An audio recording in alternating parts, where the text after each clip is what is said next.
Wes Buck Show. It's uncut, it's unfiltered. This is the show of shows. This is the biggest names in drag racing.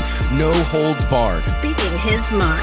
I've never had a problem expressing my opinions, but what we're doing here is bigger than that. These are conversations that need to be had in an unfiltered way. Exploring hot topics. Drag racing's all I've ever done. It's all I care to do. And spreading the gospel of drag racing. I respect the history. I appreciate how far we've come, but I want more for this sport, and I'll fight for it. This is the great American motorsport, drag racing. The Wes Buck Show starts in 3, 2, 1. Hey gang, Wes Buck here, Drag Illustrated Magazine. It is Wednesday, May 25th, 2022, and I think you know what that means. It is time for the most influential, opinion-forming, conversation-starting show in the history of the drag racing universe. Guys, I can't thank you enough, seriously, from the bottom of my heart. Thank you so much for being a part of this show each and every Wednesday, whether you're watching along on YouTube, Facebook, listening to it later after the fact on iTunes, or however you consume your podcast. We cannot tell you how much it means to all of us that you join us to rant and rave about drag racing every Wednesday afternoon. It's, as I've said 10,000 times, this is the great American motorsport, this drag racing community. I'm so proud to be a part of it. I'm so proud to serve this industry and this group of people. I feel very lucky and very blessed. And we've got a barn burner of a show lined up for you today, as usual, even though it was something of an off week for many sanctions and series in the drag racing segment. We do have a lot to talk about. No Prep Kings, Epping, PDRA American Doorslammer Challenge coming up this weekend in Norwalk, all sorts of drag racing news, a bunch of industry happenings that I'm looking forward to discussing.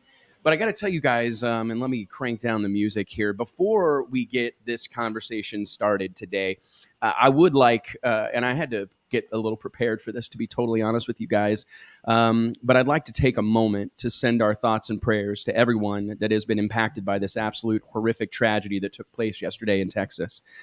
This monstrous act has shocked this entire country and provided yet another painful reminder of how precious this life of ours is.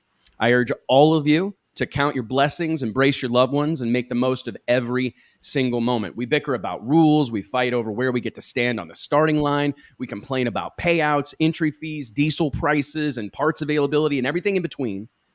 But the fact is, we get to go drag racing. This is something that we get to do. We're a community comprised of extremely, extremely fortunate people. Tomorrow is my kid's last day of school for the year, and I'm going to be out of town for an industry commitment. So as soon as we finish this show today, I'm going to slam these laptops shut, and I'm going to go home, and I'm going to spend time with them. I'm going to spend time with Max and Sophia. I'm going to throw water balloons. I'm going to play Fortnite, Barbies, sidewalk chalk, arts and crafts, whatever they want. And I hope as many of you that are afforded the same opportunity consider doing the same. God only knows what a little bit more family time could do for this country. With that said, guys, I want to remind myself even that in this moment, our job here on the Wes Buck Show and Drag Illustrated and everything we do is to spread the good word, right? Be a beacon of light, a beacon of hope and positivity and optimism. So I do want to dive right into serving this racers club of sort with a little bit of good news and optimism and positivity, despite what is seemingly a never-ending stream of doom and gloom from the mainstream media. Guys, there's a lot to talk about in the sport of drag racing today. But before we get into the conversation, let me introduce my castmates here on the Wes Buck Show. Mike Carpenter, JT Hudson, what's going on, guys? I believe we lost Dion. Dion was somewhere here. I want to bring Dion into the fold because if I remember correctly, here I am. There he is. Are we doing our question of the week still, right? Or did you forget? Yeah, no. I like it. I don't want to give this up. I think it's important. I didn't forget. But it was just kind of a basic one, really. And I saw this actually. Credit to Allie Bland because this was pretty You're so basic. NHRA media. Okay. Shout out, yes. Allie Let's Bland. stop and take our time to everyone praise Allie Bland, the great who Allie missed Bland. on the NHRA tour for the last year or so. Yeah, she just had a baby. Yeah, she just had a baby. So my question is kind of off of hers is, first off, boneless or bone-in wings? And second off, do boneless wings count as a wing, or are they just adult chicken nuggets with sauce?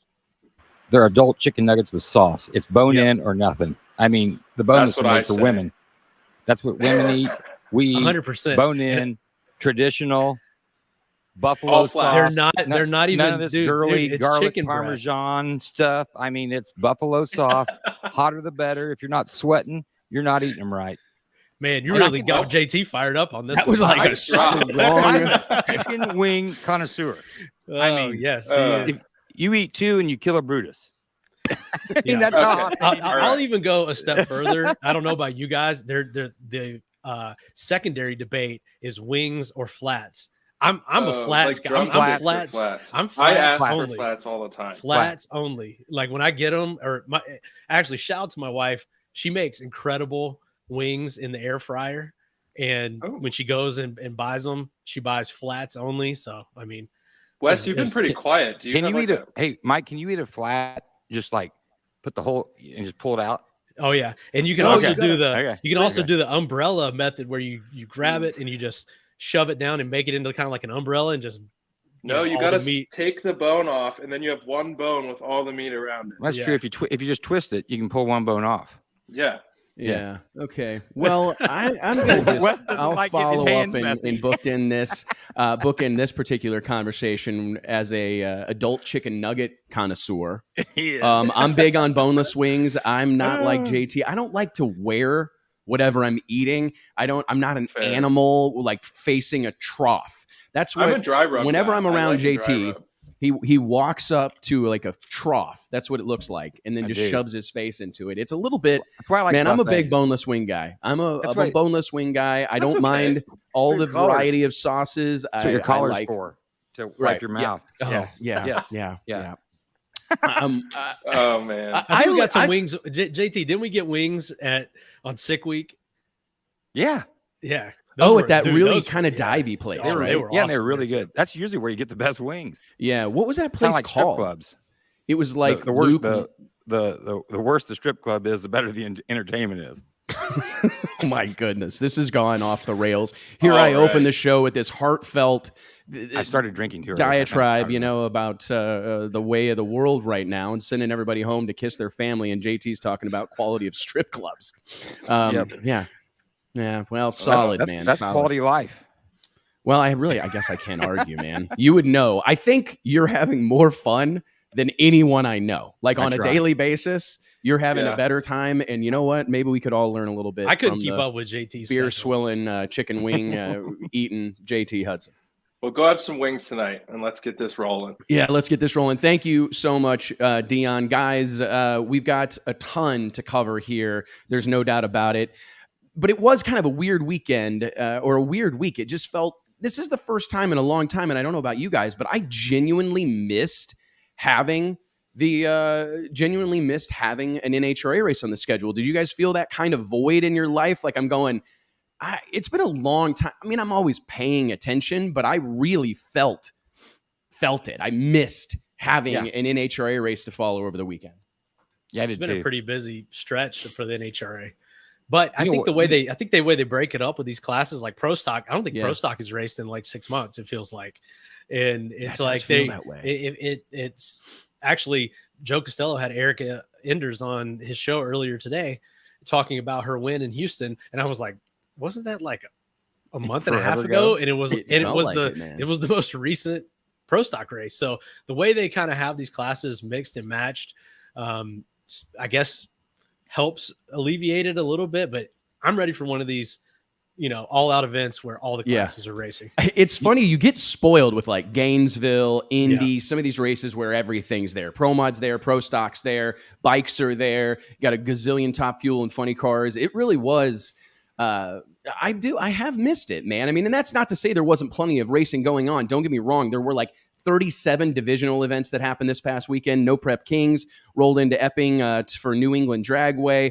There's a lot of racing going on. And we actually had this conversation on our team conference call yesterday morning where it's like, there's so many races going on. I mean, if you factor in all these back of the track events and the no prep shootouts that are happening all over the country, there's a lot of drag racing going on at any given time. I really think sometimes we don't really understand how big the sport is, right? I mean, I remember back to like the glory days, and this is a little bit of a tough, I don't mean glory days like something's wrong with how things are now, but I remember I used to always hear the NHRA boasting about having 80,000 members, right? You remember that number? It was always thrown around. Yeah. And I think about that right now, man, there's a lot of people drag racing. And I mean, I can't imagine how many aren't licensed NHRA drivers, right? I mean, people that are participating at outlaw events or streetcar events. If you consider the streetcar takeovers and these drag and drive events, my goodness, drag racing is in an incredible place right now. I get it.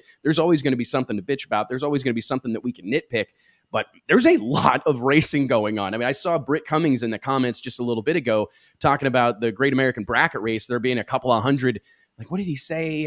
There was a comment in here somewhere talking about 100 or 200 juniors. I mean, it's insane how much drag racing is going on at any given point, man. And we're aware of it because of live streaming media. We've talked a lot how media outlets, traditional media outlets such as ourselves, can only cover so much, right?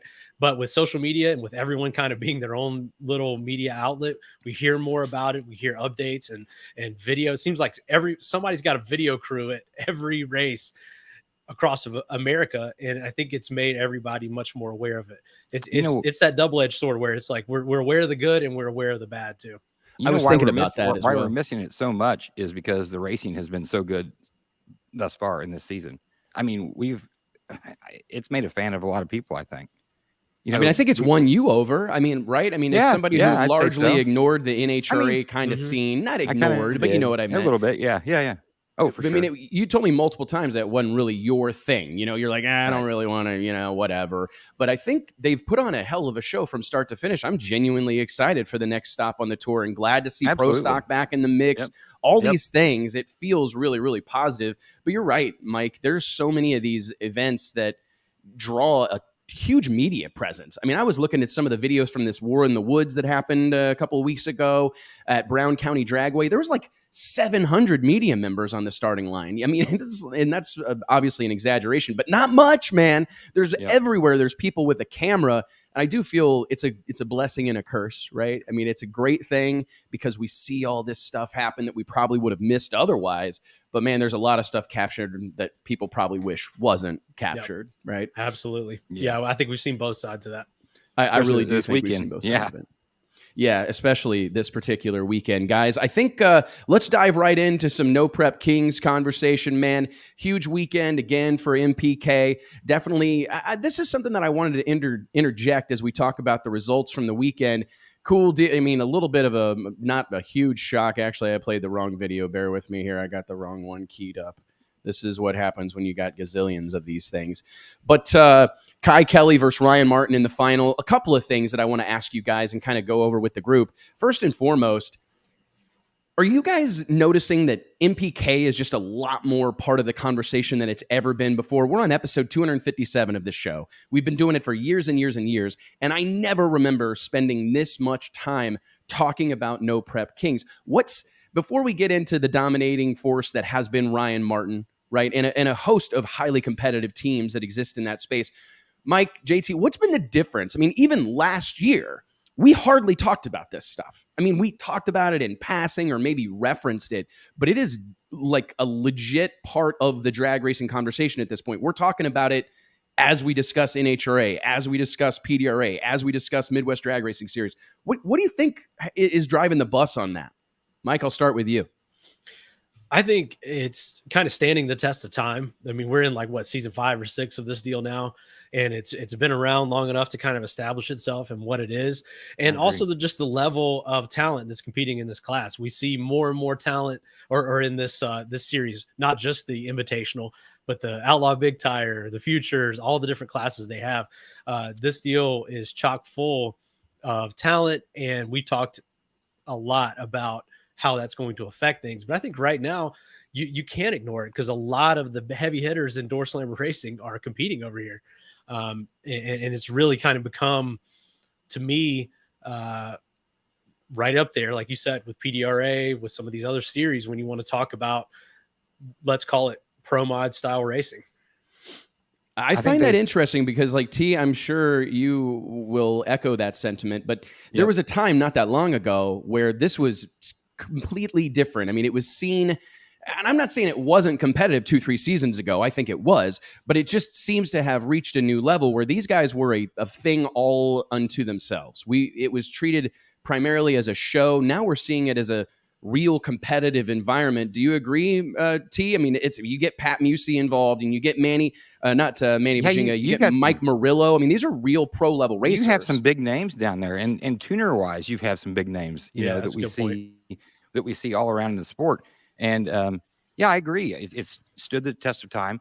It's proved to everybody that it is real racing. I mean, I think that was something that a lot of racers didn't want to admit, I guess, for a long time, was that, they kept saying, oh, it's a TV show. It's a TV show. Well, yes, it is, but it's also a real race, and these guys, they're proven that it's very popular.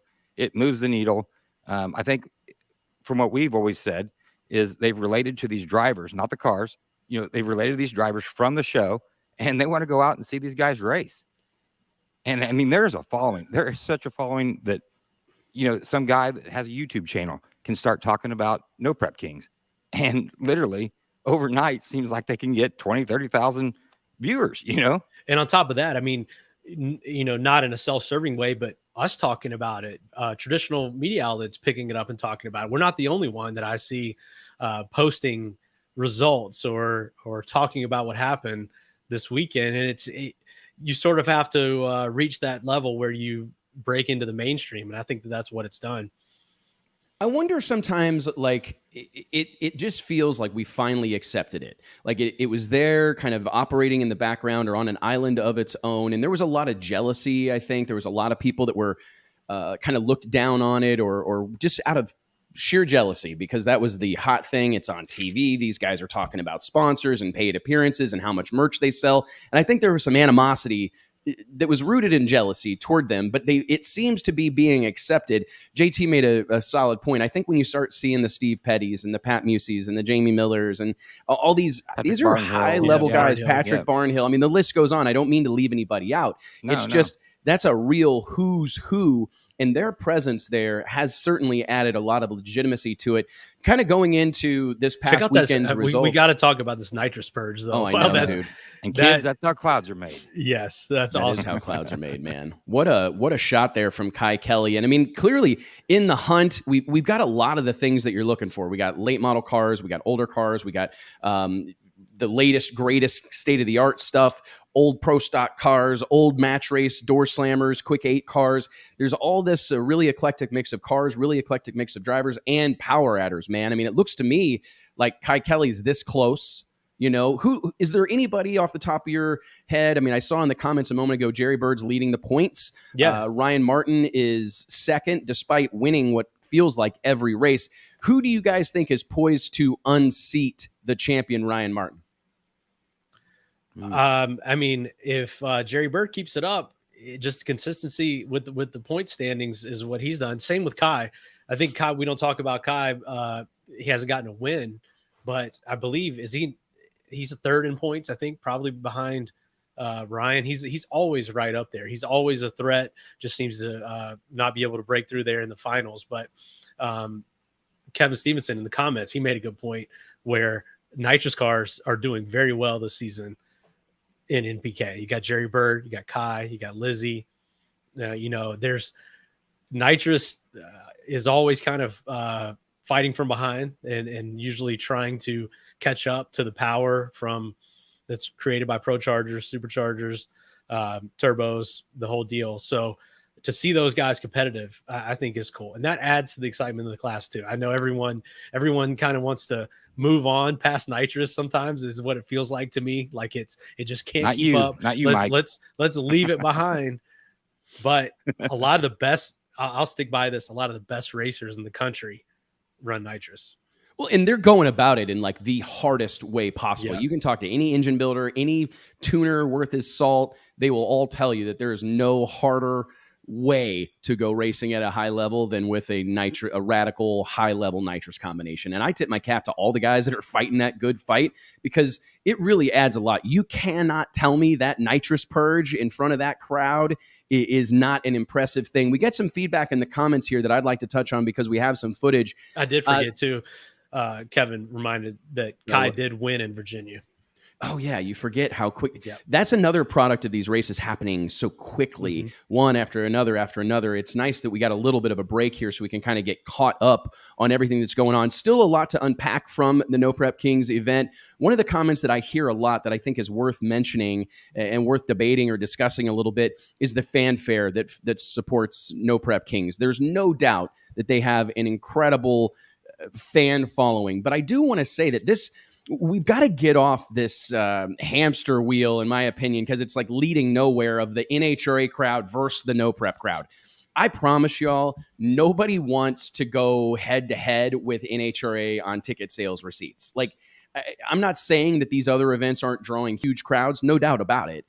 But I think people need to calm down with some of those comparisons. It reminds me of like the glory days of the American Drag Racing League, ADRL, where everybody wanted to talk, there's 87,000 people in St. Louis, there's 44,000 people in Houston. Lights Easy, out. guys. A lot of happened. people, those numbers get inflated. Everybody is guilty of that, and it's very difficult. I mean, of course, you can measure a grandstand. You can figure how many people will fit in a set grandstand, but there's a lot of variables to that. And I think that it's dangerous to just spend too much time lamenting how many people are showing up here versus how many people are showing up there. I think that NHRA is doing a really good job in a lot of ways right now, but there's no doubt that No Prep Kings is doing a tremendous job. But I don't think those audiences are there's not a ton of overlap. I think that's why what we do here is kind of unique. And honestly, if you go back to the origin story, like how Drag Illustrated came to be, it's that the sport was so segmented, right? The National Dragster existed to serve the NHRA, and Fastest Streetcar existed to serve National Muscle Car Association, and Race Pages existed to serve the National Mustang Racers Association. Every sanction and series had their own house organ or their own website or what have you, their own newsletter, whatever it is. And I think that we got to look at this.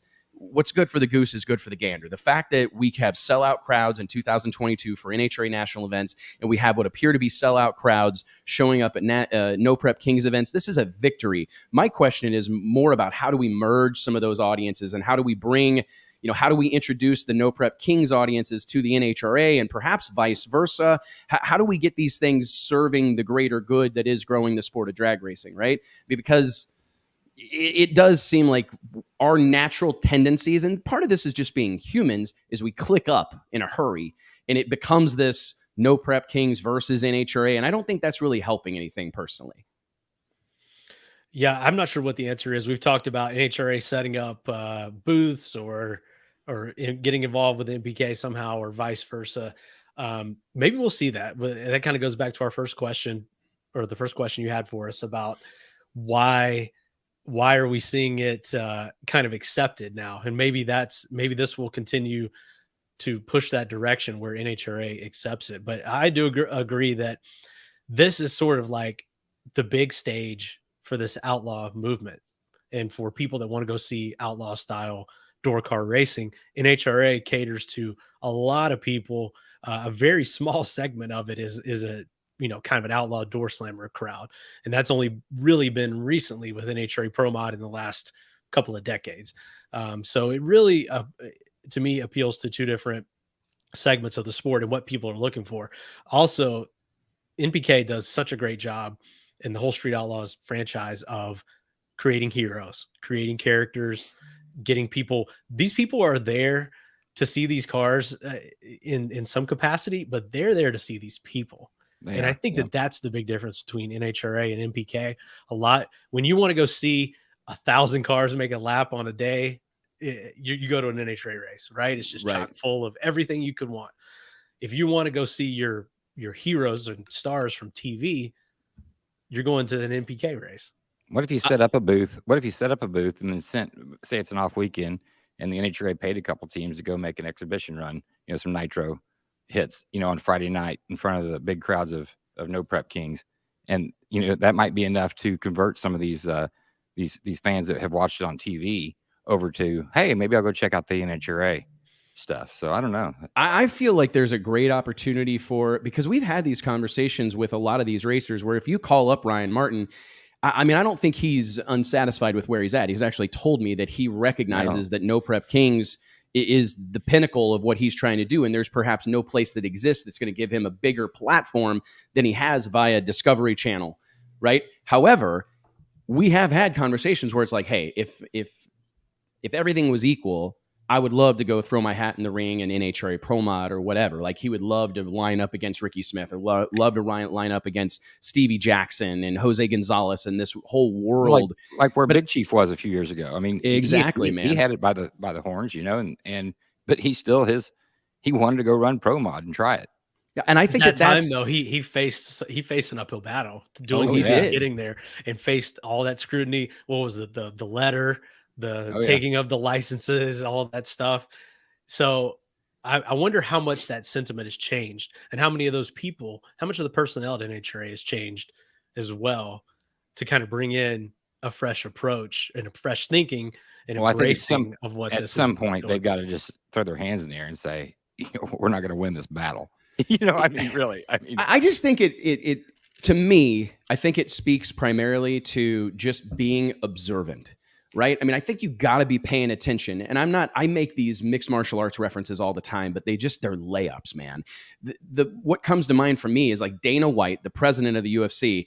Like there's a whole reality TV show about him going and checking out other fighting leagues, right? Trying to find talent and trying to discover, right? I mean, there's a whole show, a reality show built around that. And you constantly see the UFC like seeking talent from these other sanctions and series that exist in that space. And sometimes I wonder, like, is anybody in Glendora, California, is anybody in Indianapolis that's connected to the NHRA, do they have their ear to the ground? Are they looking around? Do they even know this stuff is happening, right? Do they know any of the players? Do they know who to call? Do they have phone numbers? That's why I get so passionate about PRI and SEMA and these events where there are opportunities to get everybody in the same room and start talking about these things and finding ways. Maybe there's no way to work together, but let's at least have that conversation. Maybe there's too big of egos on either side. Look at the Pro Mod Summit. There was people from all forms of racing there. I mean, I thought that was really cool.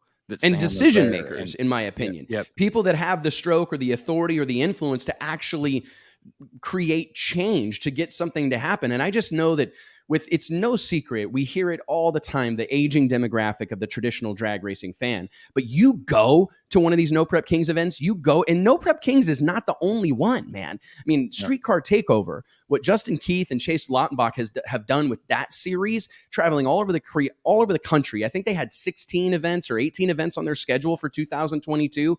Each one of those are packed full of hundreds and hundreds of streetcar enthusiasts, high performance enthusiasts that I really think could become a super gas racer, could become a top sportsman racer, could be a radio versus the world racer. We've been to a couple of those, haven't we, Wes? A million percent. And the people are just awesome there. I mean, no matter if you're pitted next to some guy, or I don't know if you call it pitted, but your trailer pulled in parked, some guy, you got your lawn chairs out, but everybody's just cool as hell, weren't they? Well, and I just think that that's a great community of people that need to know that there is like a pathway to continue this hobby beyond where they're at with their streetcar, or continue beyond the level they're at. We need to make that pathway to kind of grow up through the sport or move up the ranks a little more obvious, right? Because what we have now is everybody kind of seeks to participate in the highest level of their series, like Streetcar Takeover. They have a couple of high-level classes, and everybody that's operating in that space, they're going, oh man, I want to move up to the King of the Bakery roll race class or whatever, because that's like the fastest class, right? Or, I mean, and then in No Prep Kings right now, you got all these small tire guys, right? You got all the futures guys. They're all working to get to be a part of that invitational, right? Well, I think we need to get this whole group sold on the fact that the NHRA is like our NFL, like that's the pro level series. And how do we, I don't know, just create some of that organic movement that way? I'm not here to say everybody needs to go racing NHRA, but I do just feel like there's some opportunity for all of us to benefit from the successes that we're each, respectively experiencing. Does that make sense at all, or am I just rambling? It does. I might just be rambling. I agree with you completely. Another thing I was just thinking about is, some of the, we talked about jealousy because they're on TV. They got a big following now, out of nowhere. These guys have worked their whole lives to try to get some of that stardom. It also may have took some of the, the sponsorship dollars and product dollars that some of these, the drag racers, out here were getting, because I mean, if you had to pick between, this guy, and this guy's got millions of people watching him weekly on TV, it's going to be easier to throw dollars at him.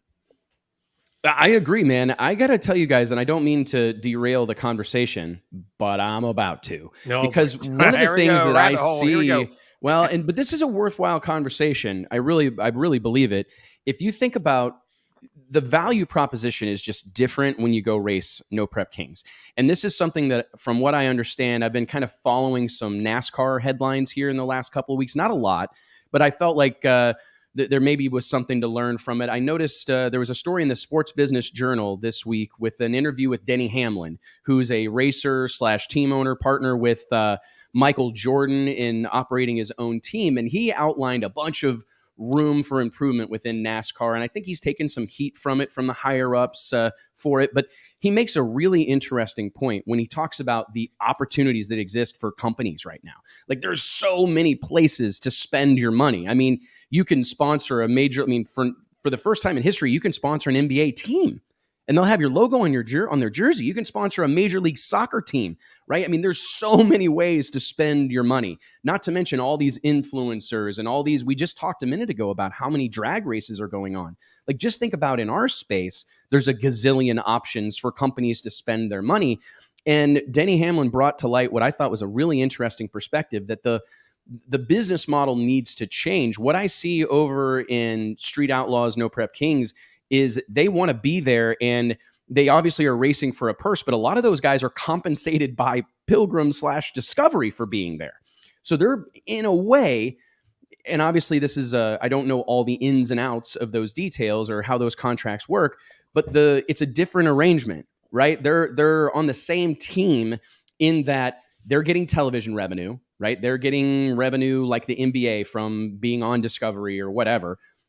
They're sharing that. Right? They're sharing those resources with their race teams. Maybe not all of them, and I know it's to varying degrees. I don't know that Racer A gets the same check that Racer B gets and vice versa. They didn't used to. We knew that. They didn't used to, and maybe they do now. But my point is more along the lines of they have the prize money, but it feels to me like the prize money is icing on the cake. A lot of these guys are getting paid to be there. They're selling them. Okay, so let's just run through this and compare and contrast it to an NHRA relationship or maybe even a NASCAR relationship. Most of these guys are getting on the No Prep Kings tour. They're getting paid to be there, right? Yep. They're selling the holy shit out of merchandise. Holy shit out of it. And not splitting it, not a big revenue share with No Prep Kings. They're pocketing it. And they're racing. Takes a chunk, right? Right. Yep. And they're racing for crazy money. Right. I mean, I saw a comment here right now. Ryan Martin won $50,000 last year. Yeah, and $300,000 all of last season. Season. On top of being paid to get there, there. On top of and the merch sales, selling, one of the top selling and appearances. Don't forget that. Absolutely. And that economy, unfortunately, just doesn't exist on the NHRA side. And the argument that Denny Hamlin was making that I thought was profound. And I got to pull this up in my notes because the quotes about dinosaurs, right? Well, that was a fantastic one. But he had a couple of them that it can't be about race teams cannot be forced to just be sponsor driven. Like, the only way they make this make sense is by be sponsor driven. I mean, in the NHRA, unless you're elite level wealthy, and money doesn't matter. You're Mike Salinas. You're a Roger Brogdon. One of these team owners that, let's just it's call no that secret. A sponsor. And it's you're technically sponsor driven, right? Yeah. I mean, that happens in NASCAR too.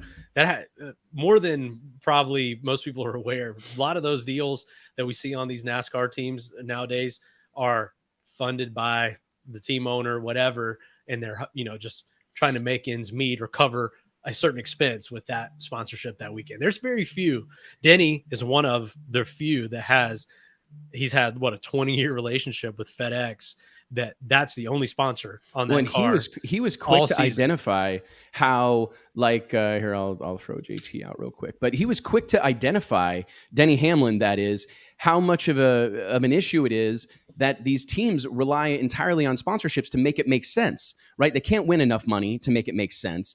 They don't get any money, like the balancing, the dispersion of the television revenue doesn't, suit them or serve them as well as it potentially could. I mean, there's obviously a lot of money there. And Denny Hamlin, my favorite point of this whole thing, he referenced that one of his teams, or he mentioned somebody, 9 different sponsors, total sponsors, are going to be required for that team to get through a NASCAR season, like 9 different primary sponsorship relations.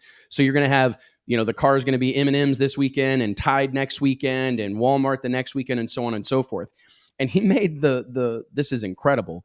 The average lifespan of a chief marketing officer at a Fortune 1000 company is 13 months, right? So just as soon as you convince Joe marketing officer at company XYZ, as soon as you convince them that drag racing or NASCAR or whatever it is a great investment and this would be a great opportunity to get you involved or whatever, that guy gets canned a little over a year from now, and you're back starting from scratch. And they made another reference that I thought was meaningful. And whatever that person is passionate about, like if they're into cricket, they're going to be sponsoring a cricket team. We see that all the Right? time, man. It happens in other sports too, where a GM comes in, they hire the coach they want, they get the players and the personnel they want, but then, it doesn't work or whatever. So slowly the pieces start to change, but usually a cleaning of house is involved because they want their guys. So whatever new CMO you bring in, they want to do what they want to do.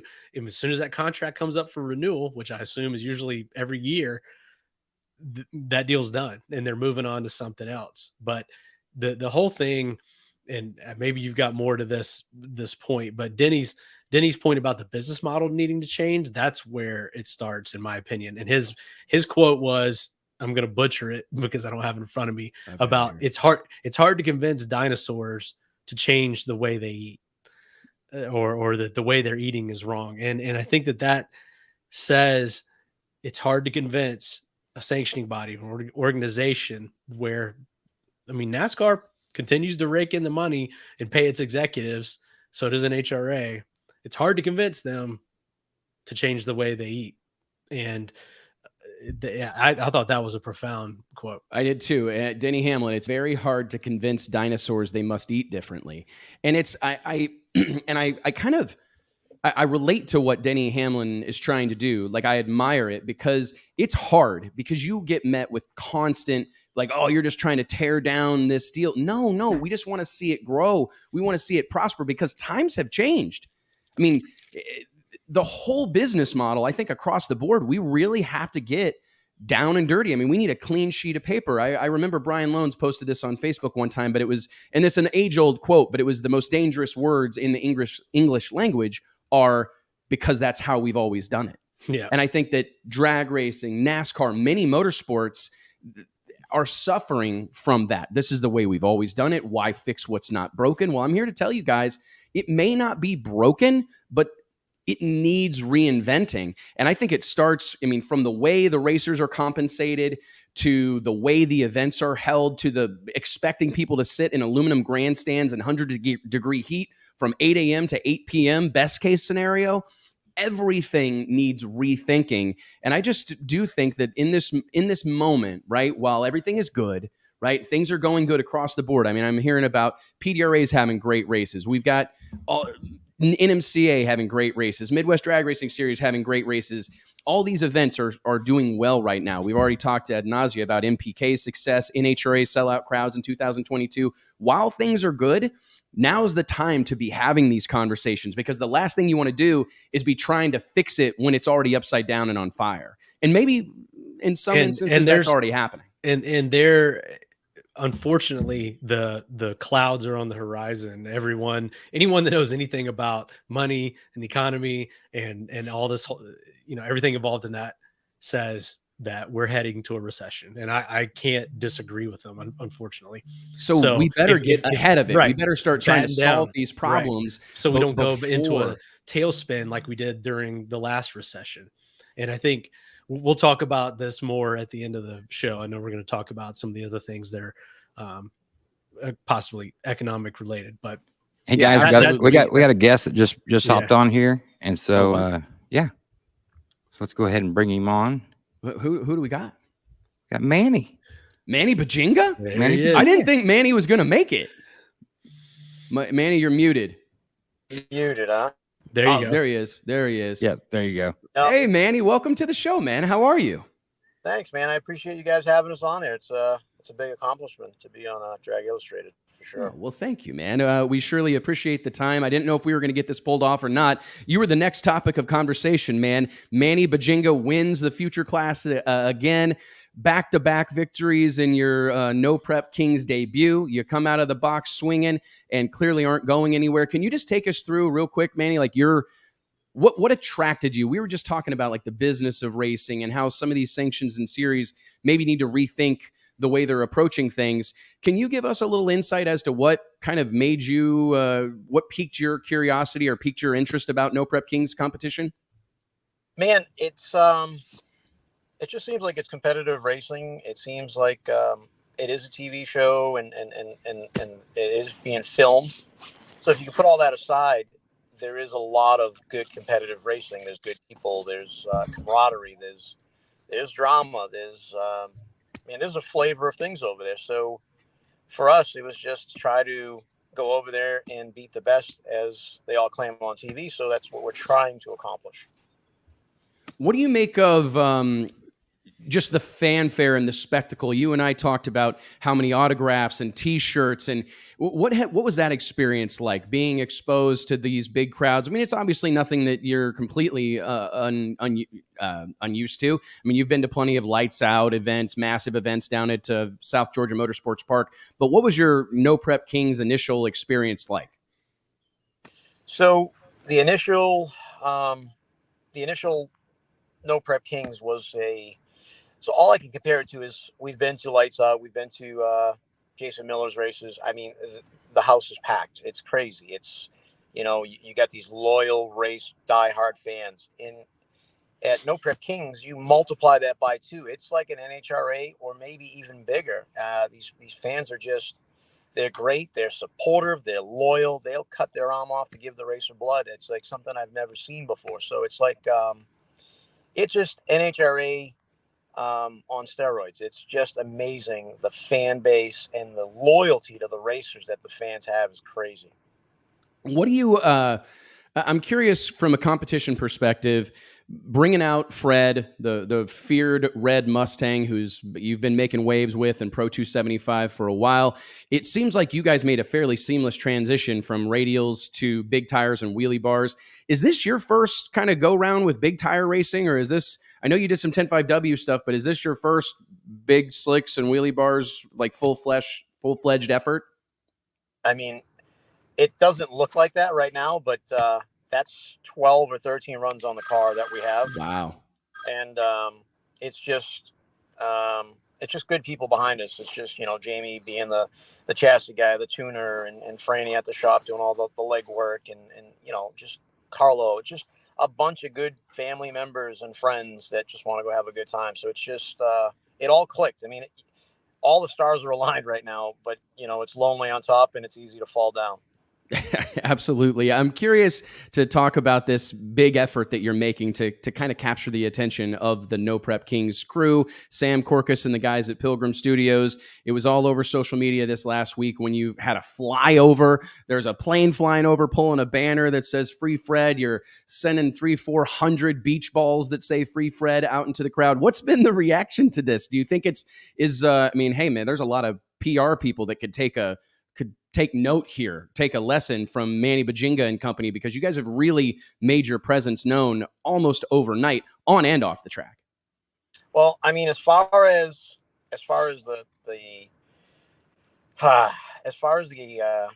flyby and the beach balls, I mean, it's just what we do. We just like having a good time. We like being a wise guy. We like cracking jokes. And I think, man, there's no more of a statement says Free Fred when they're having a driver's meeting. I just wanted to let them know I was there, saying, hey, I'm not going away. Here I am. What was the response from your fellow racers? I mean, did you get some evil eyes? I mean, be honest. Did you get some dirty looks, or do you think that they're going to be okay with it? Everybody that was friends and my local home track people, they were all for it. They're all on board. And you're gonna have these.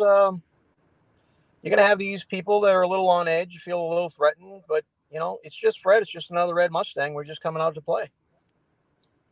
What is your long-term plan? I mean, is this something that you want to pursue being on the show? Would you welcome that opportunity to commit to that many races? Because one of the things that we've heard and discussed a lot here on the show has been how serious of a commitment No Prep Kings is. It's one thing to hop into a couple of races, but when you start doing 15 a season, oftentimes back-to-back on different coasts, is that something that interests you, or is that something that you would like to see Fred involved in? We would like to see Fred absolutely involved in it. I mean, the whole crew, the guys, we love it. It's fun. It's a good time. It's not hurry up, do 2 races and go sit down for the rest of the day. It's this guy's calling that guy out. This guy wants to bet this guy for $200. The latest one is we got Odom. He approached us on racing. So we want to race him for 50 U daddies.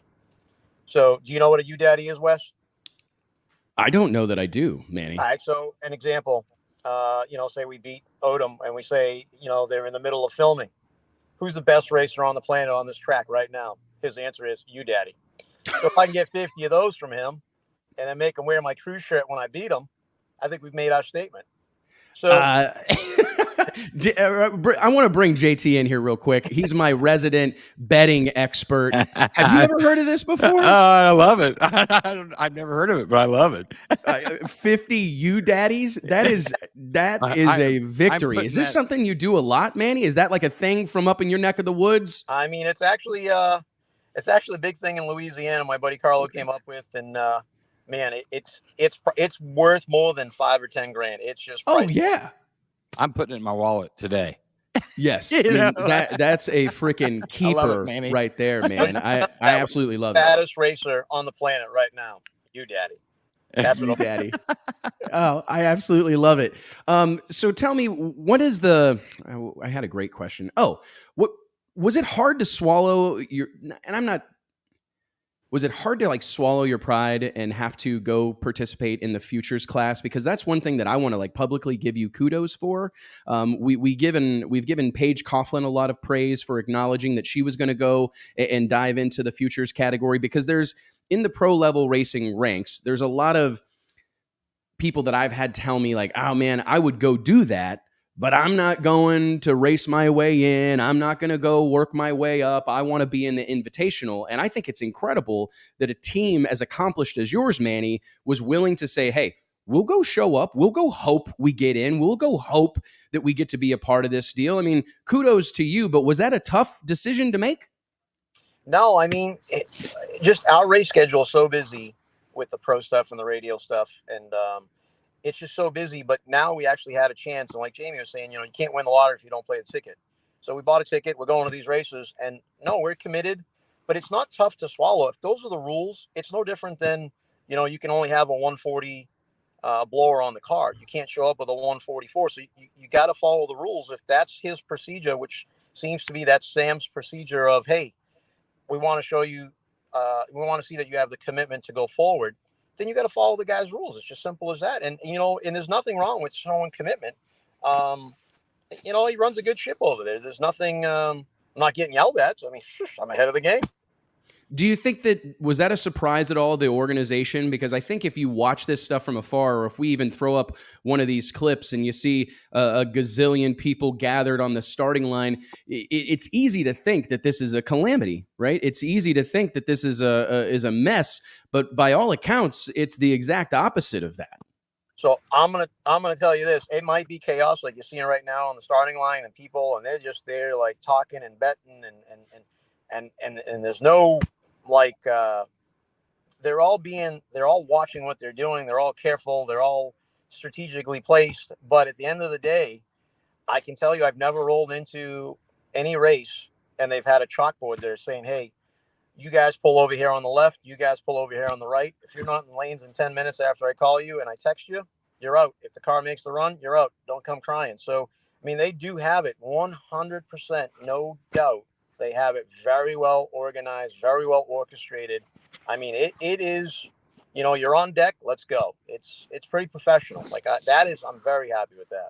Well, it's exciting to hear that, because we talked at the beginning of the show how No Prep Kings, it's been around. This is its 5th season, right? This is a series that's been in existence for quite a while, but it seems like only recently has it really gotten on the radar of the mainstream drag racing kind of fan base or whatever. I mean, we're talking about it alongside NHRA, PDRA, Midwest Drag Racing Series. I mean, it's part of the conversation now more so than ever, which is a very exciting thing. What has the reaction been to your fellow competitors? Are you feeling like it's a good thing? I mean, I know obviously the off the record conversations that are being had is that, hey, you appear to be, and you are a pro level racer, a pro level race team that are coming over here. And I think there's some people that are getting a little defensive about you invading their space. What's your take on all this? I mean, I think it's kind of funny, a pro level racer, my father was a sheep herder back in Portugal. There's no pro level in me. We put in 100% effort. It's all heart. It's all, it's all drive. It's good people around me. It's, You know, the pro level, I mean, unless I have pro sheep back in Portugal, there's nothing pro about me. I'm good at what we do. We have a great team, but and if people are having conversations behind the scene, that's just maybe they're a little intimidated, maybe they're a little threatened. You know, they'll get over it. Or they won't, right? And I think that's almost part of what's exciting about it, because I think there's a belief system that they've got to protect their cast. They got to protect these guys, and they can't have Manny Bajjing or anybody else come in and like upset the apple cart. But almost isn't that kind of contradictory to this belief system that they're every bit as good a racer as any other? Because you kind of can't have it both ways. That's the discussion or the debate that I've been having. We can't stand over here and say, hey, we're just as good as those guys. Try it. Come over here. It's not as easy as it looks. But then when someone takes you up on that opportunity, get all up in arms about it, right?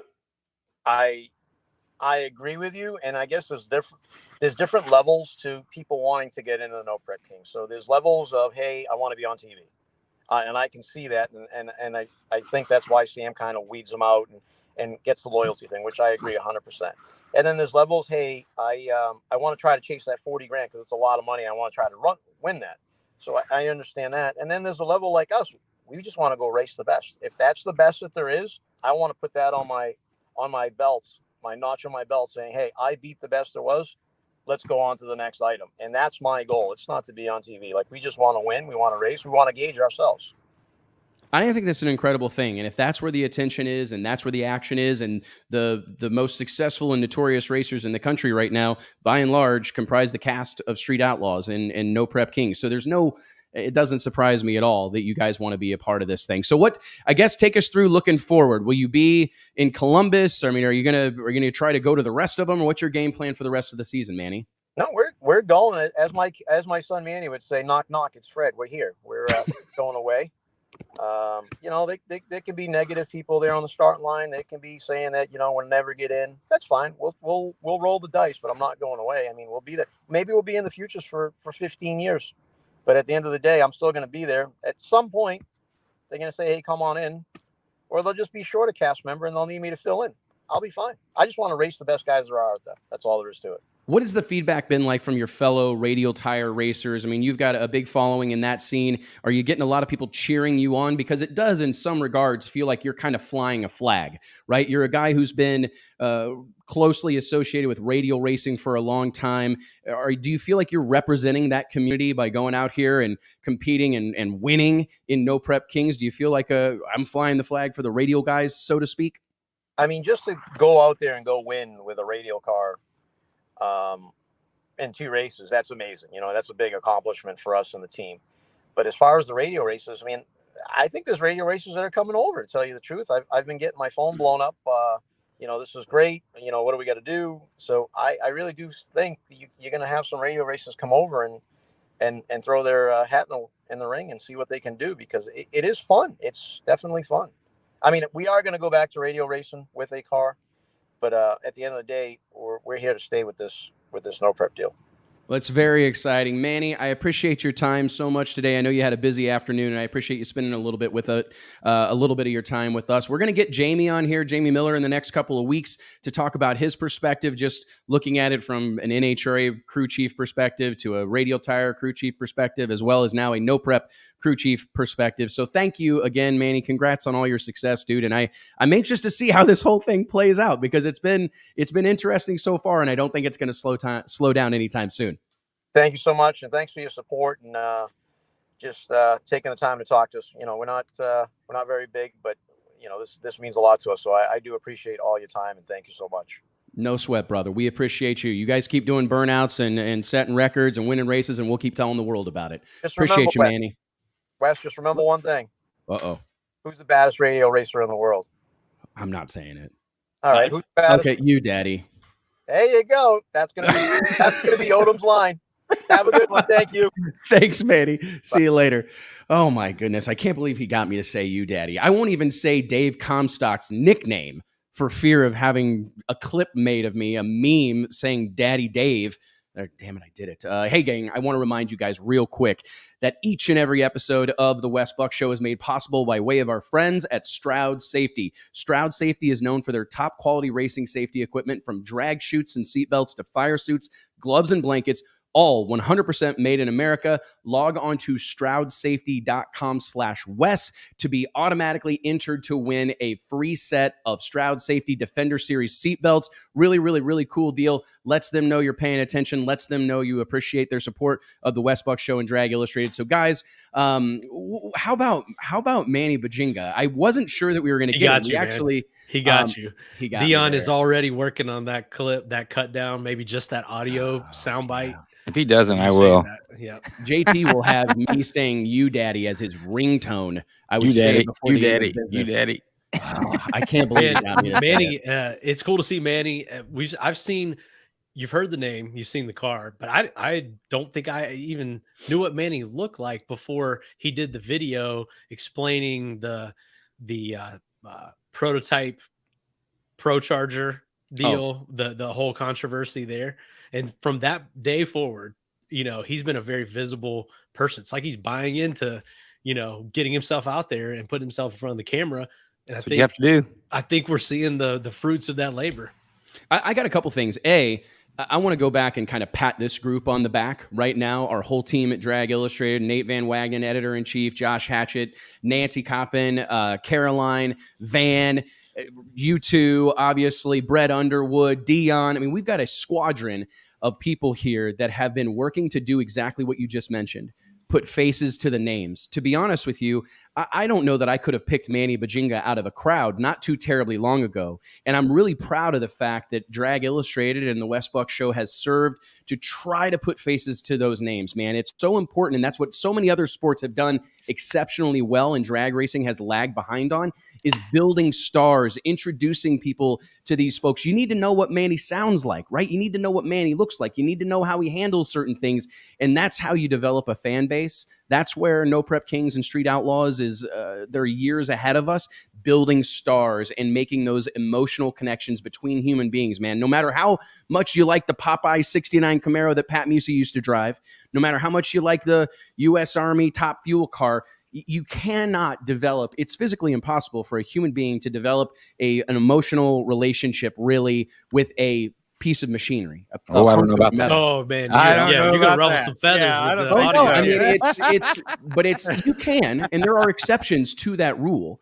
But by and large, most people are so far removed from driving one of these cars or being in that thing or understanding the technicalities of it. That's where the people come into play. And obviously, there's Charles Carpenter's 55 Chevy. I mean, there's the Crow. There are farm truck, right? That truck is, he's married to that thing indefinitely. There's no doubt that there are exceptions to it, but it's really connecting people, especially the uninformed. The guy who doesn't have a deep racing history, that doesn't have a dad who had a souped-up C10 pickup truck. To appeal to the mainstream. And the way you do that is connect to people. Our audience. I think drag racing does as good as probably any sport at drilling down on people that love drag racing. But yes, how do we widen that pool? And it is creating heroes, creating things that people can grasp onto that maybe don't have a racing background. I don't know that many people would even know how to spell Ukraine, where it is, but their president Zelensky, he's a hero now. I mean, he has like a cult-like following, and we have fallen in love. America has fallen in love with that character. They've fallen in love with that hero, that person that he is. I don't know that many people know anything about the Ukraine, anything about their community, their industries, whatever else exists in the Ukraine, the landscape, nothing. But they saw that guy standing firm, right, on TV with a flag waving in the background, and they're going, oh, I can get on board with this. Drag racing needs to learn that lesson, that we've got to build stars. We've got to create heroes. That's really the big yin and yang difference or whatever between NHRA and No Prep Kings right now, is they've spent the last 5 years developing stars, right? And NHRA on the other side really has been leaning further into John Force and leaning further in to the handful of stars that they have, instead of trying to develop new ones and find ways to tell those stories, right? Well, speaking of that same subject, we would be remiss to not talk about Swanstrom and his effort and just making it to Epping. First round exit for Justin, due to, again, more carnage, more destruction to Prenup, who really, look at this thing. The fact, I'm telling you what, that crew, if they are not beside themselves for pulling through the gates of New England Dragway this past weekend, shame on them. I mean, there is nothing to be disappointed about from that camp. I honestly think that was one of the most exciting stories. Have we ever seen anything like that? Really? I mean, I know I don't think so. We have. Especially not the documentation. We touched on this last week, and as of us recording this show or going live last week, Swanstrom had just broke the news that they were going to fire this thing up and we're going to try to make it to Epping, and then he did. And I think that alone, the effort, it's hard to say enough about the effort alone, whether you love or hate Swan Gang and the whole crew and everything he brings to the table. The effort to pull that deal off and to document it the way he did, and I mean, just kind of cover all bases with it. I think you have to tip your cap to him. And these guys are headed again. The car apparently is right across the street here at Modern Racing, getting repairs from the damage that we're about to see happen here against this matchup with Eddie Dave. And supposedly, and you never know with Swan Gang what they've got up their sleeve or what's coming next, but supposedly he's not done turning everything on its ear. The thing it's about time to rename that car, like rename it ex-wife or something, or bad luck. I don't know. I think it may bad luck would be fitting, man. Bankruptcy would be a great one. First wife. Yeah, I don't know. I hope like that. Justin needed a prenup before he got into a relationship with that car. Oh my goodness. You want to talk about someone not having an emotional connection to a car? I bet he wants that thing out of their camp as soon as possible. But I got to say, man, I look at this and I don't know that I've ever seen a racer make lemonade out of lemons more so than Justin Swanstrom did this past week. Creating a storyline with that and leaning into it, right? Like going, you know what, this sucks. I know a lot of racers that have had much lesser accidents on track that threw in the towel and said, screw it, I'm done, right? That was all I needed. I'm shutting it down. I don't want to race anymore. But then I see someone like this go, you know what? Opportunity, tell a story, capture people's imagination, get people invested. I got more text messages and DMs about Justin Swanstrom and this battle that he was on to get that car back on the track than anything in the history of this company. We've been in business for 16 years, and I've never had so many people DM me, send emails, call me, send text, telling me, are you paying attention to what this Justin Swanstrom kid is doing? It blows my mind, but that is the way he has managed to break through. I think he was this past week, I think he was put over. I really do. I think that if he's not a superstar in drag racing, he's on his way, or he is now. This was a legend building moment. And I've been public. Well, I'm not on board with everything that comes out of the Swanstrom camp. I ain't into twerking and some of the other stuff that they do. JT's big into twerking. Yeah, I'm not, because that's the thing is I got some feedback like, oh, what are you doing cheering this guy on? He's rough around the blah, blah, blah. No one said rough around the edges. They were much more specific, but I'm saying rough around the edges. But I think that this is an incredible moment, man, and it gives me a little bit of a segue to kind of wrap up this No Prep Kings conversation as we see the Manny Bajjingas make their presence known and as we see more people move into this space. I want to ask you guys, do you think that traditional drag racers are going to be able to handle the scrutiny and the social media pressure and the feedback and the cattiness at times of race fans that many of these guys have probably gotten used to? Because it takes some thick skin to be in this space. Do you think a lot of these guys that have never had to contend with that are going to be okay with it? We talk about it with like Michael Jordan. What would his career have been like had he had to deal with the pressures of social media and everybody having a camera in their pocket and so on and so forth, and everyone having a pulpit to scream and shout from? I think that some won't. I think that some actually won't even lean into it. Or, we've seen this with racers. They won't even use their platform to talk about anything. It's like pulling teeth to get anything out of their camp. On the other hand, like Manny going over there and racing, these radio racers are used to doing this stuff on the internet. I mean, you look back, 5, 6, 7 years ago.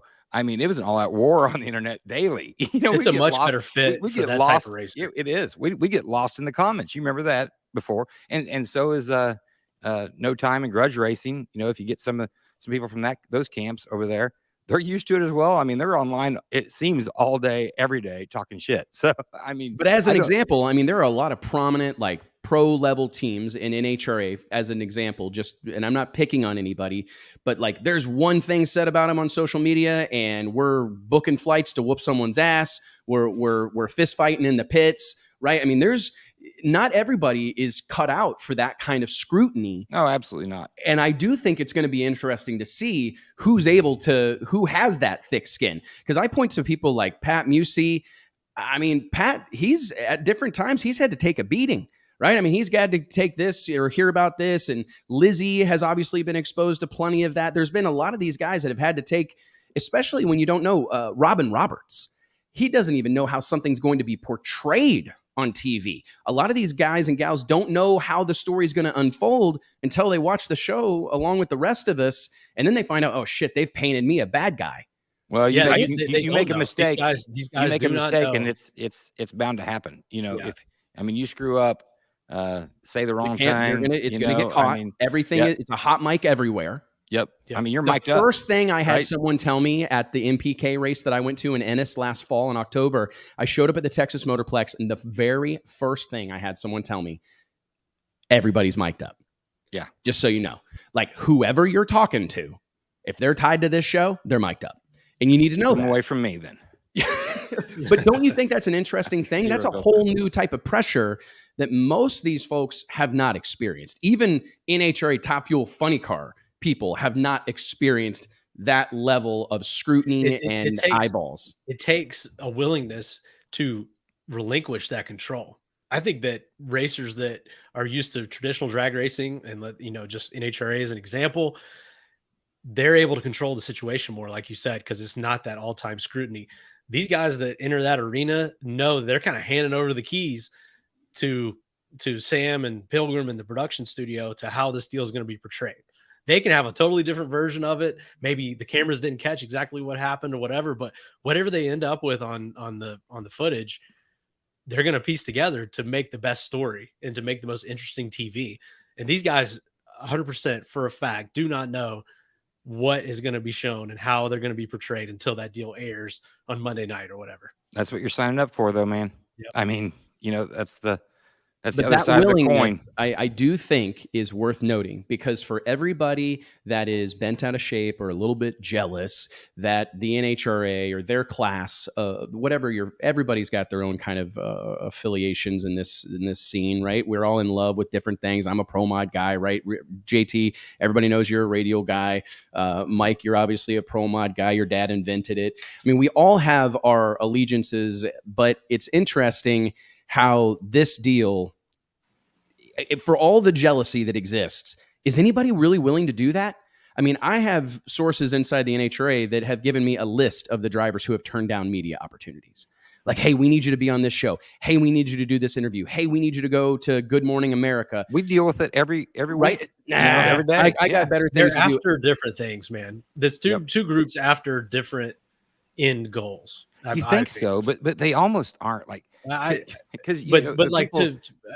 point earlier about radial racers versus NHRA. I think radial racers, grudge racers, they're after kind of the same juice that NPK racers and that whole deal are after. NHRA racers are after something different. I mean, I just think about this momentarily. Going back to the Justin Swanstrom ordeal. Can you imagine, like, Bob? I mean, I'm not trying to talk out of turn out of any of you. This is just being honest. You think Warren Johnson is going to tolerate cameras in the pits and people interviewing him? But Bob Glidden, notorious for turning away that type of stuff, right? Can't be bothered. I'm trying to race. This is how I make my living, right? I mean, I've had that people tell me. I've seen that defense used a gazillion times on social media. I stopped by to talk to Erica Enders and she wouldn't talk to me or whatever. And it's like, hey, man, that's how these people are earning their living. But over here on the MPK side, not only do you got to race at a high level, but you got to do every one of those interviews. When the cameras show up, you got to talk to them, whether you like it or not, whether you just won or whether you just barrel rolled, whatever the case may be, whether your husband or your fiance is getting ready to propose to you, whether you're in a fight, you've got to face the music. And it's interesting to me. And I think it's different because they were there to race then, but now if they knew that they were making a living off of some of these interviews and appearances and whatever, being a character on this show as well as racing, maybe they would have thought completely different about it. Yeah, it's changed totally. And I would say that racers that have been around for this entire evolution have become more welcoming to building a character or to welcoming to fans. And we've even seen NHRA, like the biggest example to me is NHRA turning the pro stock cars around to where the engines face out to the fans and can't rope your pits off and you can't do the skirts on everything or whatever. All those rules that were involved in that we're all basically saying, you guys won't do this and buy into this yourselves. We're going to have to force you to do it because this is what the fans, they want to engage with you guys and relate to your vehicles and see what's going on with them. That's why they're buying a ticket. And I think that over time, I think that actually has been effective in sort of changing the mindset of some traditional drag racers. I just find that conversation a fun one to have because it's difficult. Like you said, JT, I'll never forget. I called up a very prominent pro mod racer. This has been many moons ago now. I call up this guy and I want to interview him for a major feature in Drag Illustrated magazine. And he literally told me, I'm sighting in my deer rifle. I don't have time for this shit. And that was the end of the conversation. And I'm like, dude, I'm trying to do you a service, right? But most racers, and that's that age-old debate that we talk about, the hobby racers versus professional racers, people who do it for a living versus people who do it as a golf game. People are going to find out that going to the pro, do it for a living thing, it requires a lot more than winning. Matter of fact, I think that is secondary to being a personality and creating content and doing the interviews. I mean, here it's the middle of the day. Manny Bajjing has been involved in drag racing for as long as, Drag Illustrated has existed. But here he is in the middle of the day doing an interview. He's not done that before. You know what I mean? But he's accepting the challenge. I think it's an interesting thing. Last thing before we stop talking about No Prep Kings, guys, let's just talk briefly about how much shit they tear up over here. Right. I think that we can talk all the good, but man, there is some bad that is concerning. Second week in a row, we see a terrible crash that tears up the racetrack, blows the wall apart. Fortunately, the driver of this Ford Probe was able to walk away from the incident. He wasn't the only one this past weekend. What do you guys make of? Is this something that has to be considered? I mean, as you develop these stars and as the visibility gets bigger, the platform gets bigger, do we want them getting hurt? Do we want them tearing up their car every weekend? Well, that's part of no prep, right? I mean, the track is the equalizer. So you put too much to it and then boom, you're in the wall. So, I mean, it's something that you have to think about when you're tuning it, correct? I mean, that's part of it. And anybody, it's not necessarily the guy that has the most power that can go out there and win because the track isn't really prepped. So, I mean, I don't know. I mean, they tear up shit everywhere. I mean, I don't care if it's glued down like radio racing is. I mean, we got cars flying over there, up in the air. NHRA has wrecks as well. So it's part of racing, and it's part of any type of racing. Do you think it's because of how just visible this stuff is? Here's a clip of Bodie getting out of shape down by the big end. Seems obviously these cars get down there on a lesser prepped racing surface and it gets sketchy in a hurry on the big end. But we've seen this a lot. Like we saw a lot of cars moving around in Maple Grove. Prior to that, I can't remember where they were at before that, but there was a bunch of clips circulating the internet of cars skating around. I mean, I get that it's part of it, and I think you make a valid point, JT, but I do wonder, man, this seems like it is excessive. And maybe it's just... You want to talk about tear up shit? How about a super speedway on the last lap? That's we're gonna wreck 3/4 of the field on the last lap. I mean, think about that. The way they're moving, what's crazy to me, the way these walls are moving in these last couple of crashes. I don't know what that really speaks to, or why that's happening. I don't think I've seen national event level NHRA tracks like Maple Grove and Epping suffer wall damage like that. I mean, these are pretty heavy cars. They're going fast and they're hitting head on, maybe just at the right spot. But that's kind of scary. And I think that it is a little bit concerning, the stuff they're tearing up, but it 100% comes with the territory. This is what no prep is built around. It really is. But like JT said, it doesn't really matter whether you've got glue, no glue. When you have suspended door cars with 4,000 horsepower doing what they're doing, this is to be expected. Yep. I agree. I mean, I guess I'm going to have to reel back my statement. I don't know. It feels like a lot. And it's probably just the age old thing of, we just know about it, right? We hear about it a lot more than we ever did before. You think lights out and no mercy. And we've seen some big wrecks. We've seen a lot of wrecks, and those tracks are prepped better than. Well, and it could be argued that those things present their own problems, right? I mean, how much stuff has been torn up on the starting line of a Radial versus the World race because the track's so good, and a 6.0 index guy goes out there and his car never wheel stands, but the first time he lets off the button at Valdosta, Georgia, the thing backflips. Yeah. Right? Or blows the drivetrain out of it. And that's the draw of all this stuff. This is outlaw. This is pushing the edge, pushing the limit. Experimental stuff in a lot of ways. These guys are not content until they're hitting that limit and tearing shit up like that. They're not happy. So I think that is just it totally comes with the territory. Again, reminds me of the old days. Reminds me of the old days of Pro Mod. I mean, and even recently in Pro Mod, we've seen tons of carnage. NHRA Pro Mod. Courtney Enders has a great quote.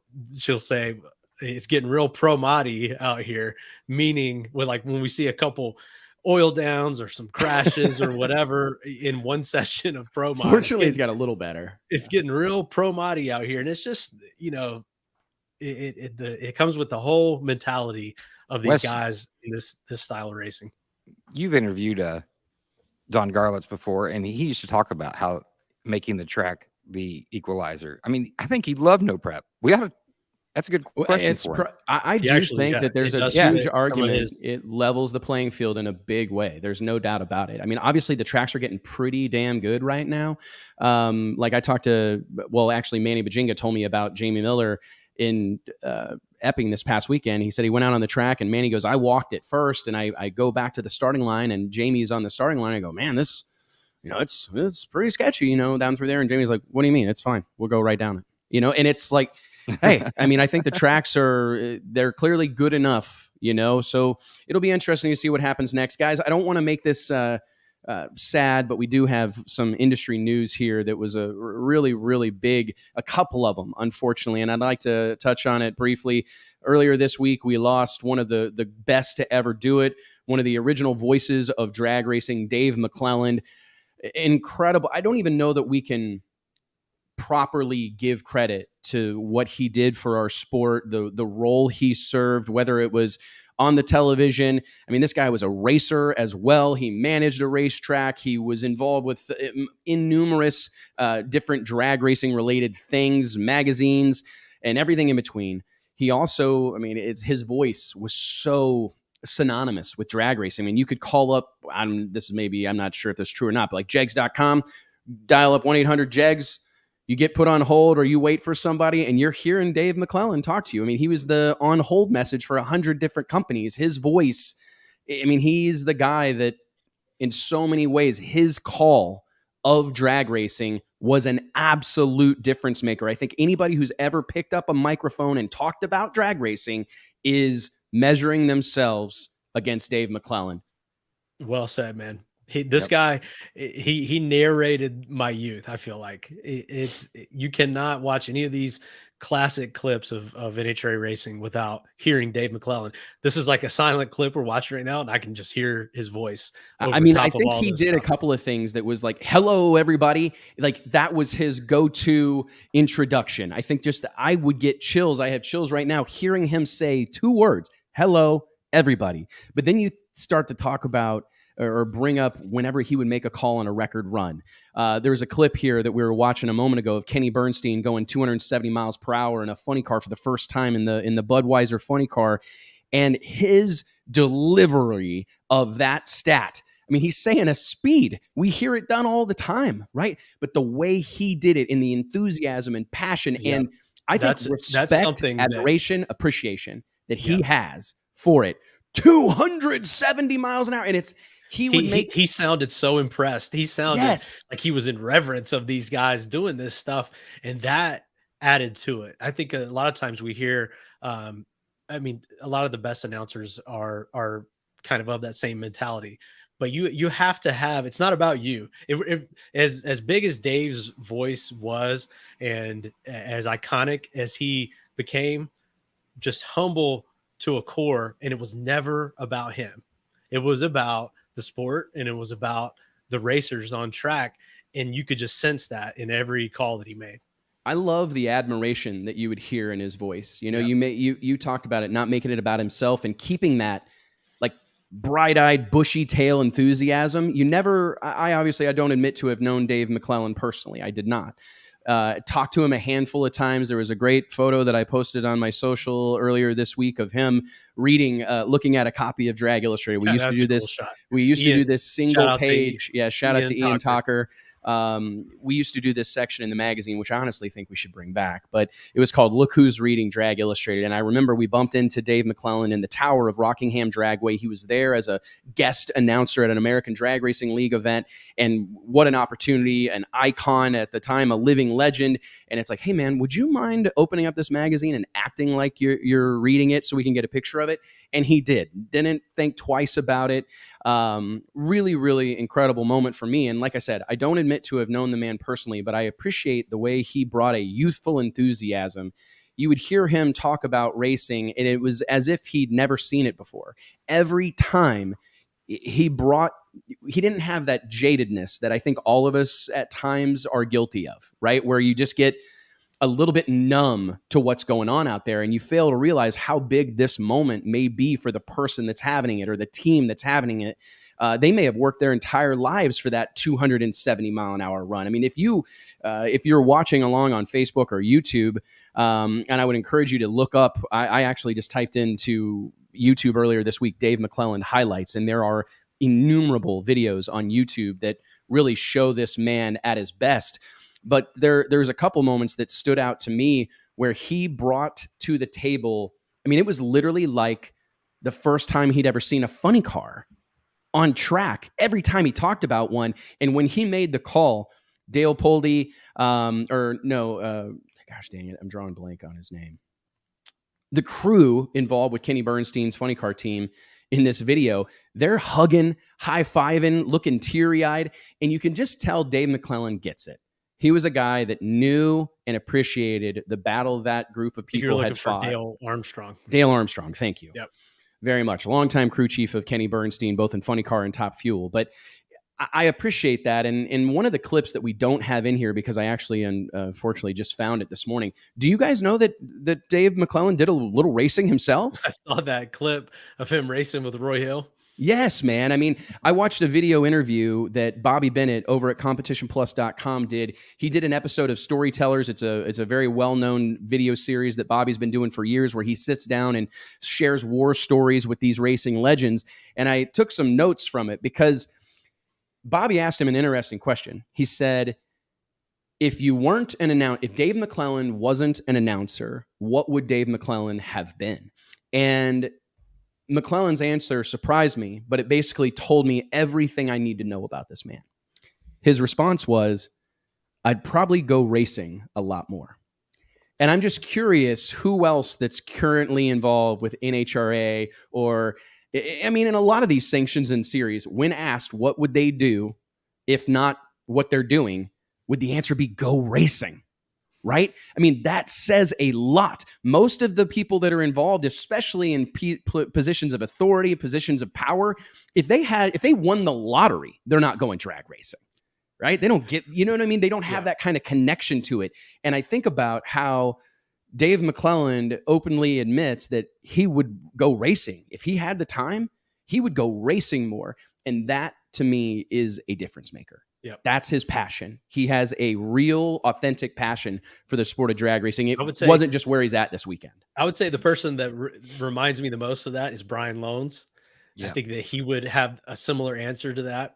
And Brian is the voice of drag racing for this generation. Agreed. And I think that Dave was obviously the voice for really our generation. I think people in our age group, before people younger than us, and moving forward, Brian is that guy passing the torch. I think from Dave to Brian is a good move for drag racing. I think that now we're fully ready to embrace Brian as the voice of drag racing. And we've actually got a very special tribute to Dave written by Brian coming up in the next issue of Drag Illustrated. So I think that that'll be a really cool piece that you guys want to check out as well.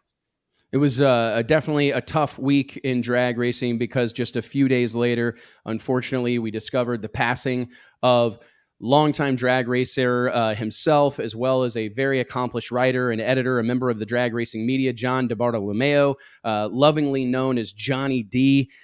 This one was exceptionally hard, I think, for our team to deal with, in that we had just started to explore opportunities to work together. I have known John DiBartolomeo for a long time. He's somebody that I think everybody on this show right now would admit we looked up to. He was a guy that was known for being an incredible human. If you worked in drag racing media, you crossed paths with him and probably worked with him in some capacity. And just a great human being, a great father, a great racer, a business owner himself, a guy that was extremely talented as a writer, but could also race his hind end off. He could work on a car. He had an incredible technical knowledge. And I really think that's where he flexed the most throughout his career in journalism and drag racing journalism. He had a really, really, really strong technical background that I don't know is matched at this point in time. I don't know that there will be anybody that's able to deliver or bring to the table what Johnny D consistently brought to the table. His passing after a really, really rough battle with cancer, our heart goes out to his family. It's an absolute tragedy. And I was so excited. We have an article that's coming up in the very next issue of Drag Illustrated that was penned by Johnny D. We were just days away from an announcement that Johnny D was officially joining the Drag Illustrated team. Him and I, it's funny, we flirted with each other for a long time, right? Like we were a long, long time. By all accounts, and this is a real thing, we were competitors, right?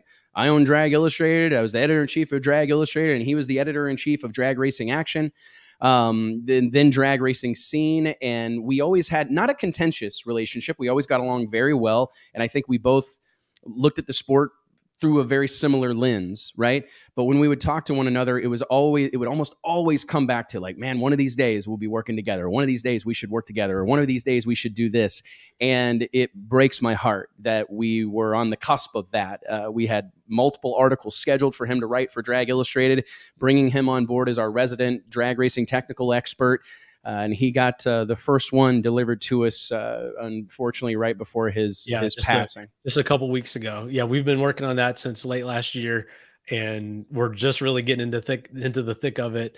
And then this happens, and there's definitely going to be a void left. Like you said, the technical knowledge, the tech stories. I think that everyone has echoed that's what he brought to the table more than anything, was that the ability to write a tech article so that the average fan, the average reader could relate to it and find it interesting.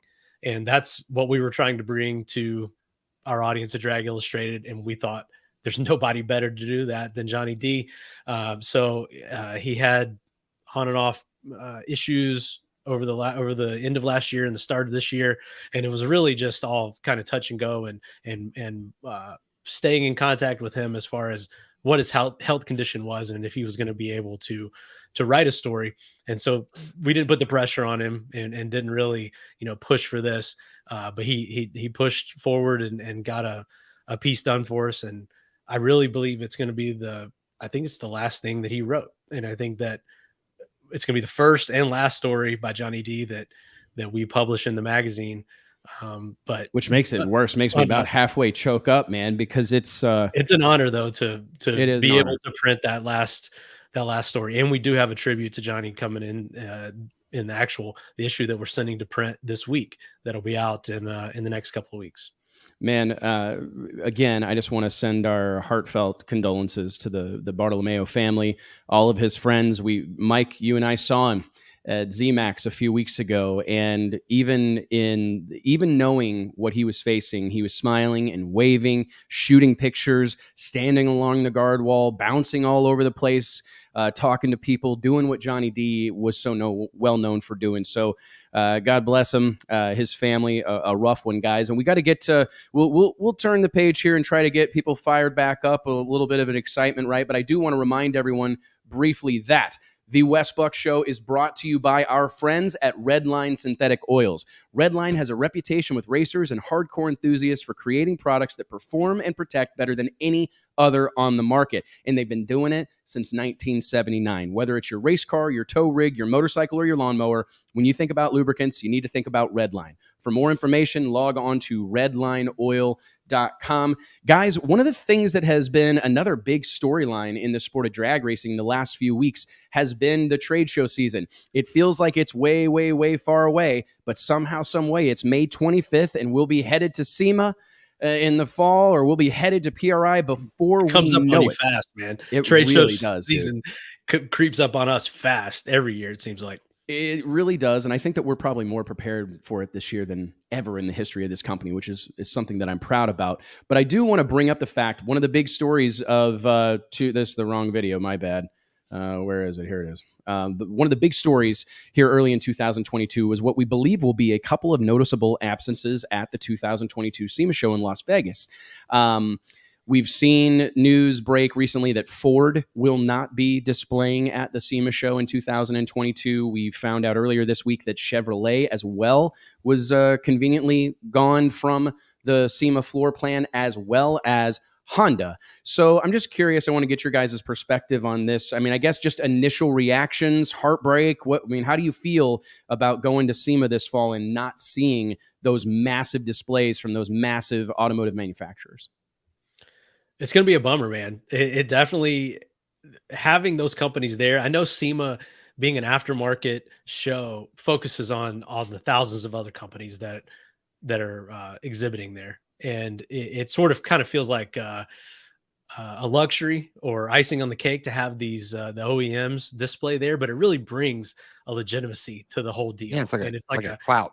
It's high tide lifts all boats, right? And when you just walk in and see half the show is dominated by General Motors and Ford and all these other OEMs, and to not have them, it sort of puts a damper on it. And I don't know what all is going on behind the scenes or what is driving this. Actually, Scott Malpass sent us a good video. I don't know if he sent you guys this video. Sent it to me. S3 magazine, which covers imports and some other stuff. Actually, a pretty well-known print magazine. They do a good job with their social media.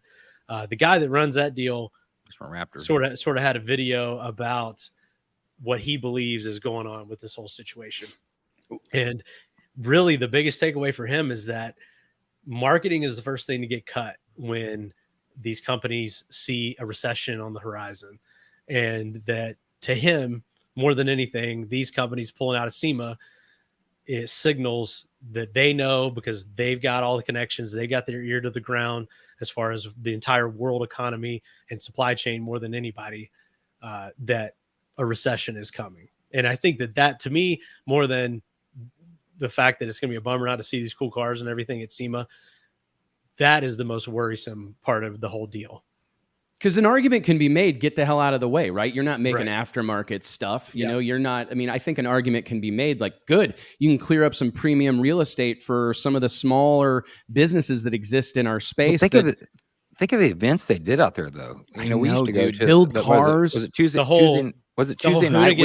The whole Hoonigan burnout outside drift deal was sponsored by Ford. One of these, Ford. Yeah. And then GM. We on Tuesday nights, I think, was it Tuesday nights?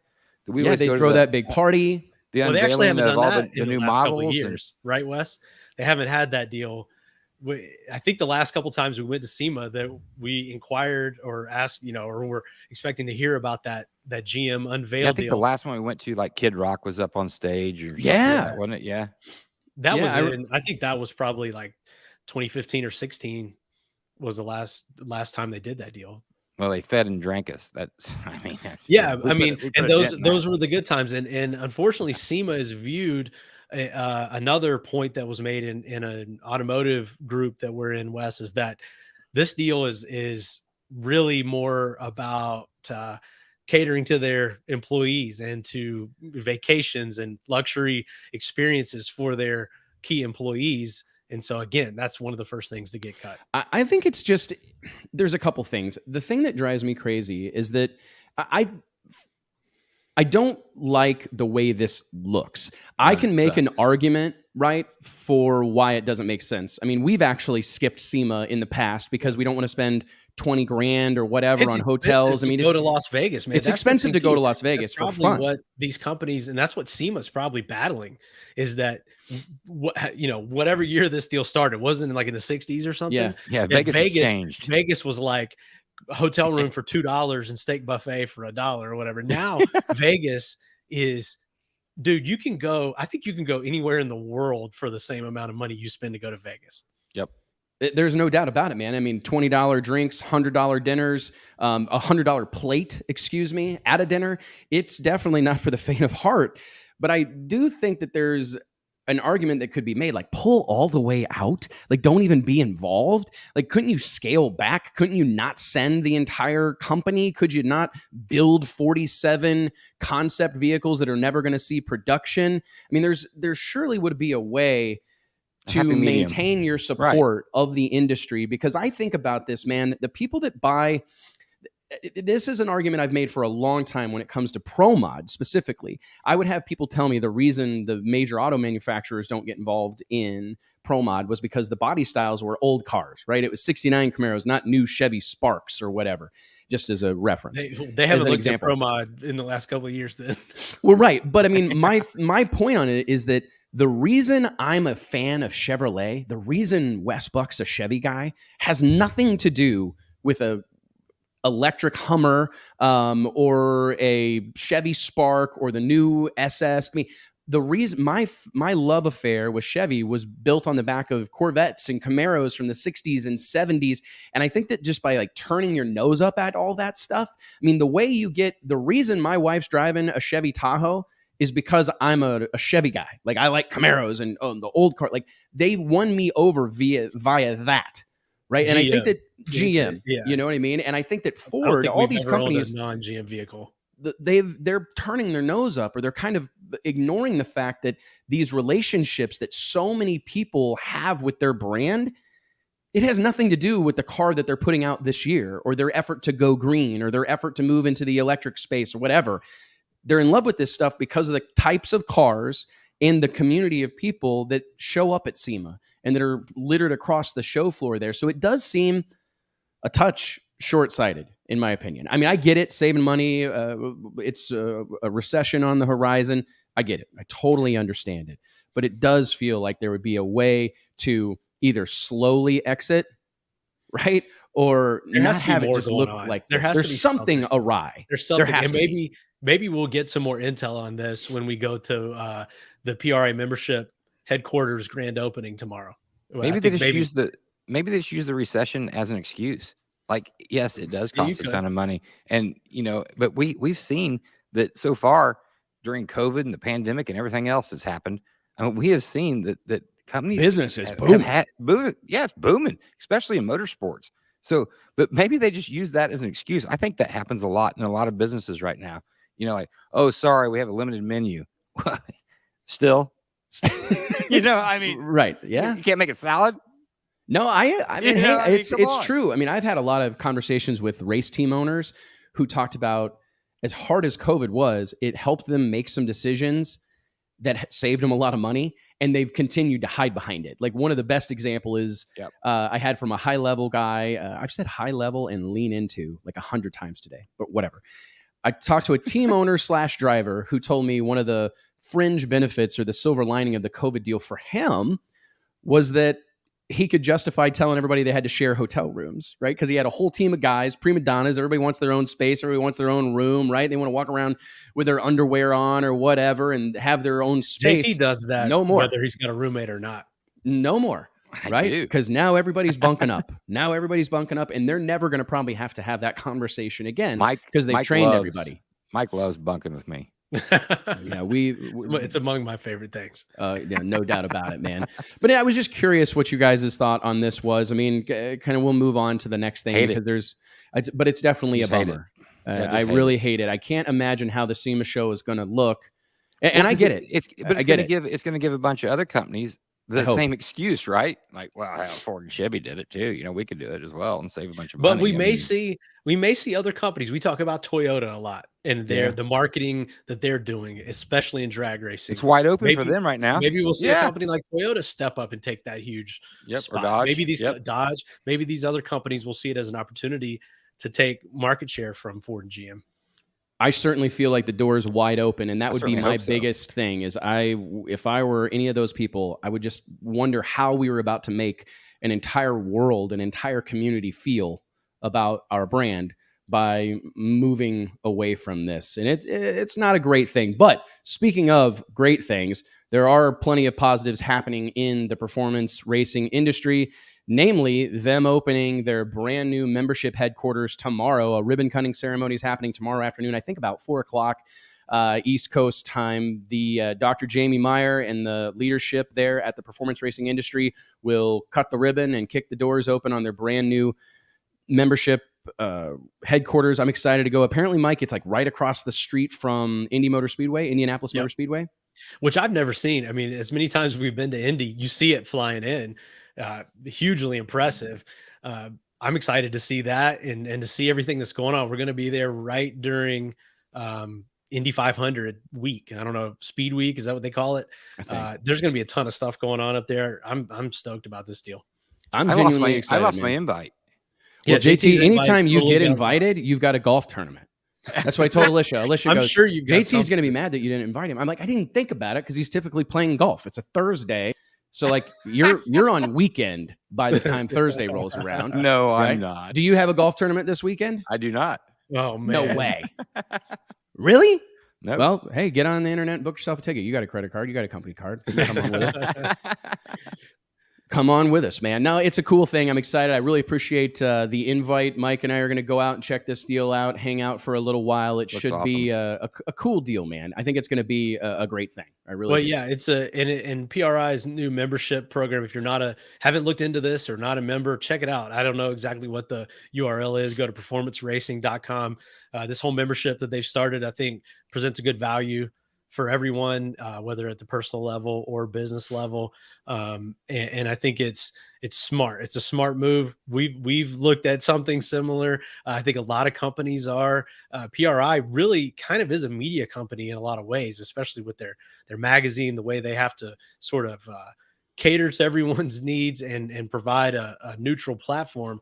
And it's interesting to see more and more companies that are in that kind of sector do these membership programs. And then they've acquired this new building, renovated it, and it's going to be sort of a headquarters for all things PRI membership. You can use it to have meetings. You can use it to shoot. I think they're gonna have like a garage area, like the SEMA garage type of thing, where with lighting, that gigantic like overhead light thing or whatever to roll cars in there and do some professional photography. So very cool and exciting to see, sort of as we're talking about SEMA, which kind of caters to a different market, heading one direction. It appears PRI under the leadership of Jamie Meyer and everybody he's got on that team seems to be growing and heading in a very strong direction. They're doing a lot of things right. Yeah. And I think we saw that starting. I mean, last year, PRI was just awesome, I thought. And I think it just continues to grow. Despite every reason for it not to be awesome. Exactly. Awesome. Like it ought to be like, and you've got every excuse built in the book. But, man, you wouldn't be able to tell it. They're doing everything right, it seems like right now. There's great power in these groups and kind of unionizing the group. I know that in some walks of life, that's like a bad word, but man, rallying the troops, really important, especially at a time like we're in right now with this electric movement and everything else that's happening in the world. It is a very important thing that we are all fighting the same fight. We're all swimming the same direction. We're all working together. It's I tip my cap to the whole PRI crew, because this is they're ahead of the game by making this move. Look at the influence and power that the National Rifle Association has. The NRA, they're like a government body in some ways, right? And that's what I hope to see the PRI group become, and have that kind of heft in the world, because it's a difference maker. It's very much so a difference maker. Guys, we've plowed through SEMA no-shows, PRI membership headquarters, the last couple of topics. It does look like we're going to have a few minutes for some Q&A. If you guys want to throw some questions into the comments, we'd love to hear from you. Let's touch on a couple of things I want to do real quick. First and foremost, this is a great way to kind of go back on some of the stuff we said earlier in the show about the things the NHRA needs to do differently. Check this out, guys. Great to see the NHRA really embracing a bunch of crossover opportunities here in 2022. Kudos to the NHRA media team. If you're watching along on Facebook or YouTube, you're getting to see Erica Enders walk out onto the field in Houston, Texas, and throw out the first pitch during the Houston Astros game a couple of weeks ago. This is... These are great things that are fantastic to see happen. And that was a pretty good throw. Not bad. It's a long way. Not bad. Not bad. Right? Yeah. I mean, yep. Accurate. We got Aaron Glasser here on screen right now, waving the green flag, a drag racer showing up over there at Indy Motor Speedway. Man, that car is hauling ass. Did you? I mean, that's how fast is that car going? 200? Like 240. Yeah, like that fast. thing. Yeah, that thing is hauling ass. That's a very cool video. I'm gonna go back. Yeah, play it again, buddy. We'll go back here. I got it. It's right. Whoever shot that video gets. Kudos. This is Antron Brown throwing out a pitch, I believe, at like a Brewers game. Here's watch how fast this car is. The audio. I wish we had the audio. Yeah, I try not to. You can't use the audio. You get in trouble. But we got fair use here by watching this stuff. And yeah, that was cool for Aaron. I actually talked to Aaron, or got some intel on how that came about. And Aaron, the Glasser family, has numerous body shops in the Louisville, Kentucky area. Am I correct? Is it somewhere? Yep. Yeah, Louisville. And PPG. He uses PPG products. Yep. PPG is a big sponsor of Indy. And he went up there with a bunch of PPG reps who I don't think knew a lot about racing. And I think they offered for one of the group to wave the green flag. And they all were like, Aaron will do it. He knows more about racing than we do. He said that he had a death grip on that thing. I said, hey, man, I would 100% drop that thing, waving it as soon as the car came by. Like never fails. He said that he had an absolute death grip on it. Well, I just think these moments are important, right? I mean, Steve Torrance doing a big championship parade. We got Sean Langdon on screen right now throwing out a first pitch at a Cardinals game. I mean, these are important moments, right? Buddy Hull here just last week in Fort Worth during the Pro Bull Riding PBR championships. Right, man, that was some Fort Worth stuff if I've ever seen it as well. This is Robert Height out at training camp with the Dodgers. Not too great of a throw there, but he'll probably get better with a little bit of effort. Needs to talk to Erica and get some throwing lessons. But I mean, these are great moments for the sport of drag racing. And I really brought this up today because I wanted to give kudos to the NHRA media team. This is something that we haven't seen in recent years. A lot of these clips that I dug up, they're from many moons ago, years and years and years ago. But all of a sudden here in 2022, they're starting to pile up. And I just want to tip my cap to the team there at NHRA's inside NHRA's media department, because they're doing a great job creating these crossover moments, getting people from different walks of the sporting life, introducing them to some of the characters that exist in our sport. I think these are moments when we get to kind of lean into the fact that race car drivers are absolutely athletes. And I love to see them compared and mentioned in the same conversation as the stars of stick and ball sports. These are big moments for the sport of drag racing, and I hope we get to see a bunch more of it. I mean, there's tons of them. I mean, there should be a first pitch video at every NHRA national event. Any opportunity that exists to get these guys out to a NASCAR race or out to an F1 race or out to an IndyCar race, I feel we got to take them. 100%, man. It's so cool to see all these things kind of happening at once and to be able to put together a montage like that. And like you said, NHRA media has really stepped up and pushed their people in that direction and sort of took the option off the table that we're not going to do this kind of stuff. And realize that it's important and we've got to do it. I forgot to include the clip we had of Erica Enders on Laura Trump's show last week. I think that was. That's pretty awesome. I meant to weave that in there. But I mean, that's another thing where these are great high tide opportunities for the sport of drag racing, and we can't have enough of them. Guys, before we dive into kind of the closing notes here on the show and approach the 4 o'clock Central Standard Time hour, I want to remind you again, we've got a few minutes here. If you have a question, you have a comment, something you'd like us to tackle, throw it in the comments right now. But in the meantime, I'd like to remind you that each and every episode of the Wes Buck Show is brought to you by FlowRacing.com. If you're a drag racer or a drag racing fan, you got to get on board with Flow Racing. The world leader in sports live streaming, Flow Racing provides unlimited access to drag racing's biggest events like Donald Long's Lights Out, No Mercy, and Sweet 16, every stop on the PDRA and NMCA tours, Funny Car Chaos, World Cup Finals, Streetcar Super Nationals, and much, much more. All you have to do is log on to www.flowracing.com/Drag Illustrated and join the movement. Guys, anything else you guys want to touch on or cover before we call it a day out here? I got at least one more script read, so we got to spend a few minutes. You guys find something to talk about. Oh my God, Courtney, leave me alone. Yeah, I mean, we 100% assume JT had something going on this weekend. Yeah, holiday weekend. I do have a party I'm going to go to. Believe it. Shocking. High school party, or what is it? Sometimes it ends up that way. I said I was going to stop when I was 40, but I lied.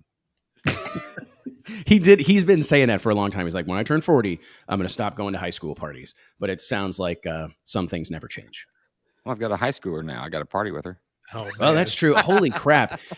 What about having high schoolers? My son starts high school next year. My little boy, Max. I'm not there taller with you than I guys am. Yet on that. I'm not going to be a freshman in high school. I made my daughter take a job this summer, and she's not quite 16 yet, but I let her drive a car to her job today. Yeah, well, hey, man, you don't have time to take her. No. You're working. Yeah. Right? You're out here grinding. Got a show to do. You got a show to do. You can drive yourself to work. I haven't gotten to the point of making Max get a job. I'll probably make him I'll get him a little bit tuned into. Sometimes I feel like you got the rest of your life to be miserable and work your ass off. And so why not be a kid for a little while? But I do appreciate the learning a lesson, teaching them to have some responsibility or whatever, instead of just watching mom and dad do it, Well, let's talk about the PDRA in Norwalk, man. I want to throw this out here. I've got a great clip of the PDRA action, I believe, that we can throw on the screen. PDRA returns to Norwalk Summit Motorsports Park, the house that the Baders built. Appreciate the video from Monday Morning Racer on YouTube. Check him out. He's also the host of the CompetitionPlus.com Power Hour.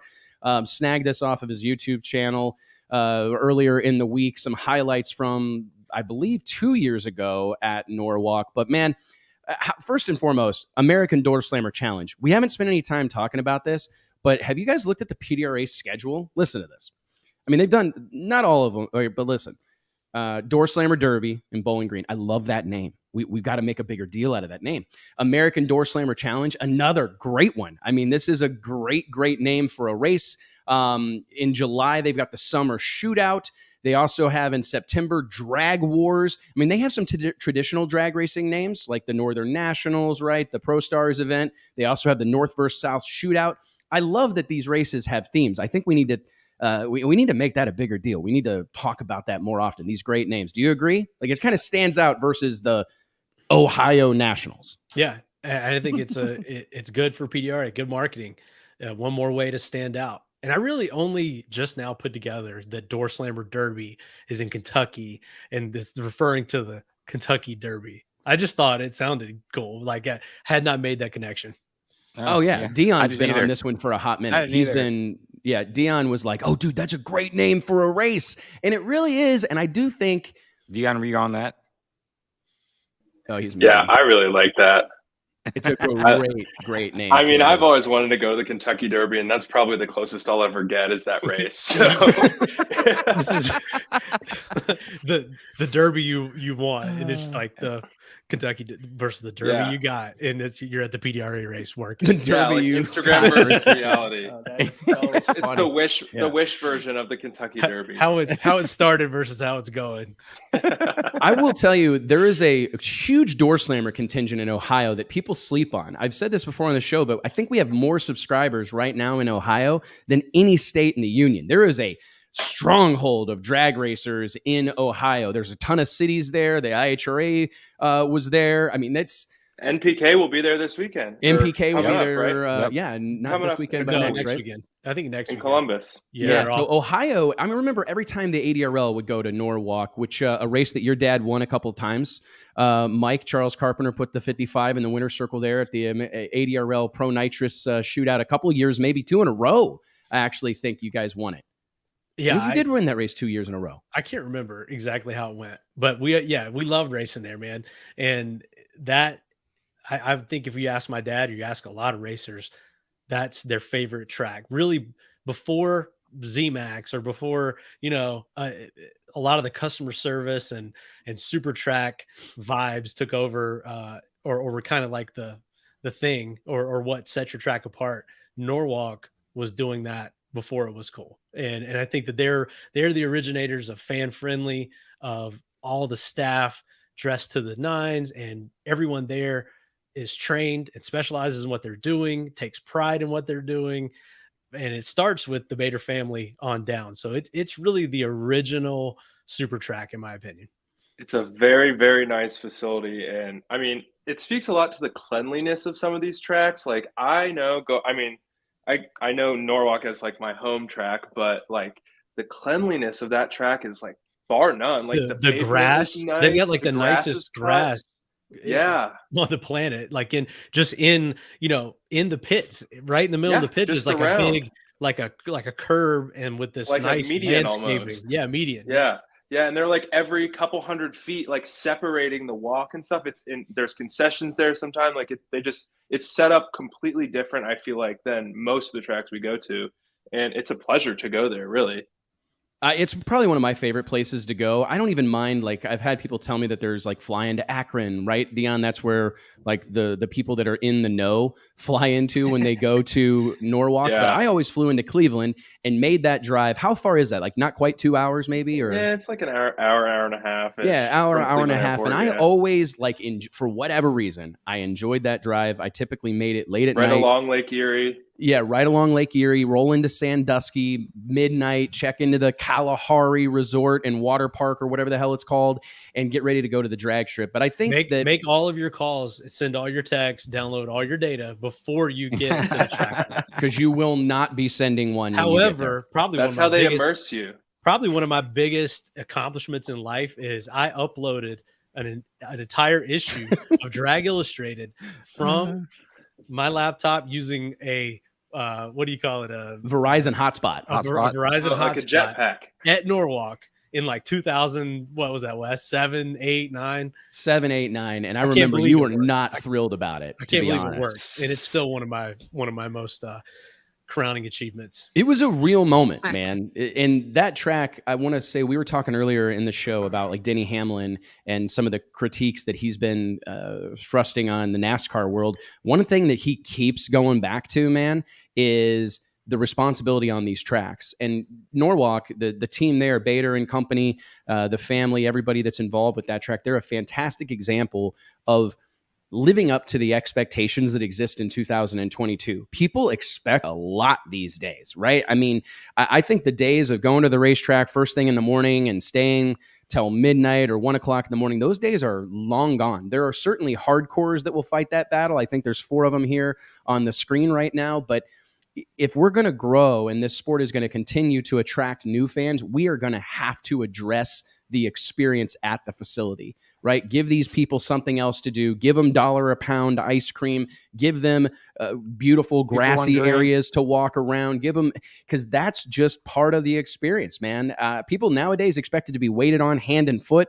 They want a concierge to bring them popcorn, right? I mean, that's what people expect at this stage in the game. And I'm not saying every race fan is that way. But I do think that these guys career. are leading the charge. They're leading the charge for customer service, service with a smile, paying attention to detail. They do a fantastic job. And I think the PDRA is a great fit for Norwalk Raceway, Summit Motorsports Park. It was a little bit of that dated me a little bit, I think. Norwalk Raceway. It's like Norwalk Raceway. We saw Tyler Crossnow say that this is one of his favorite tracks as well.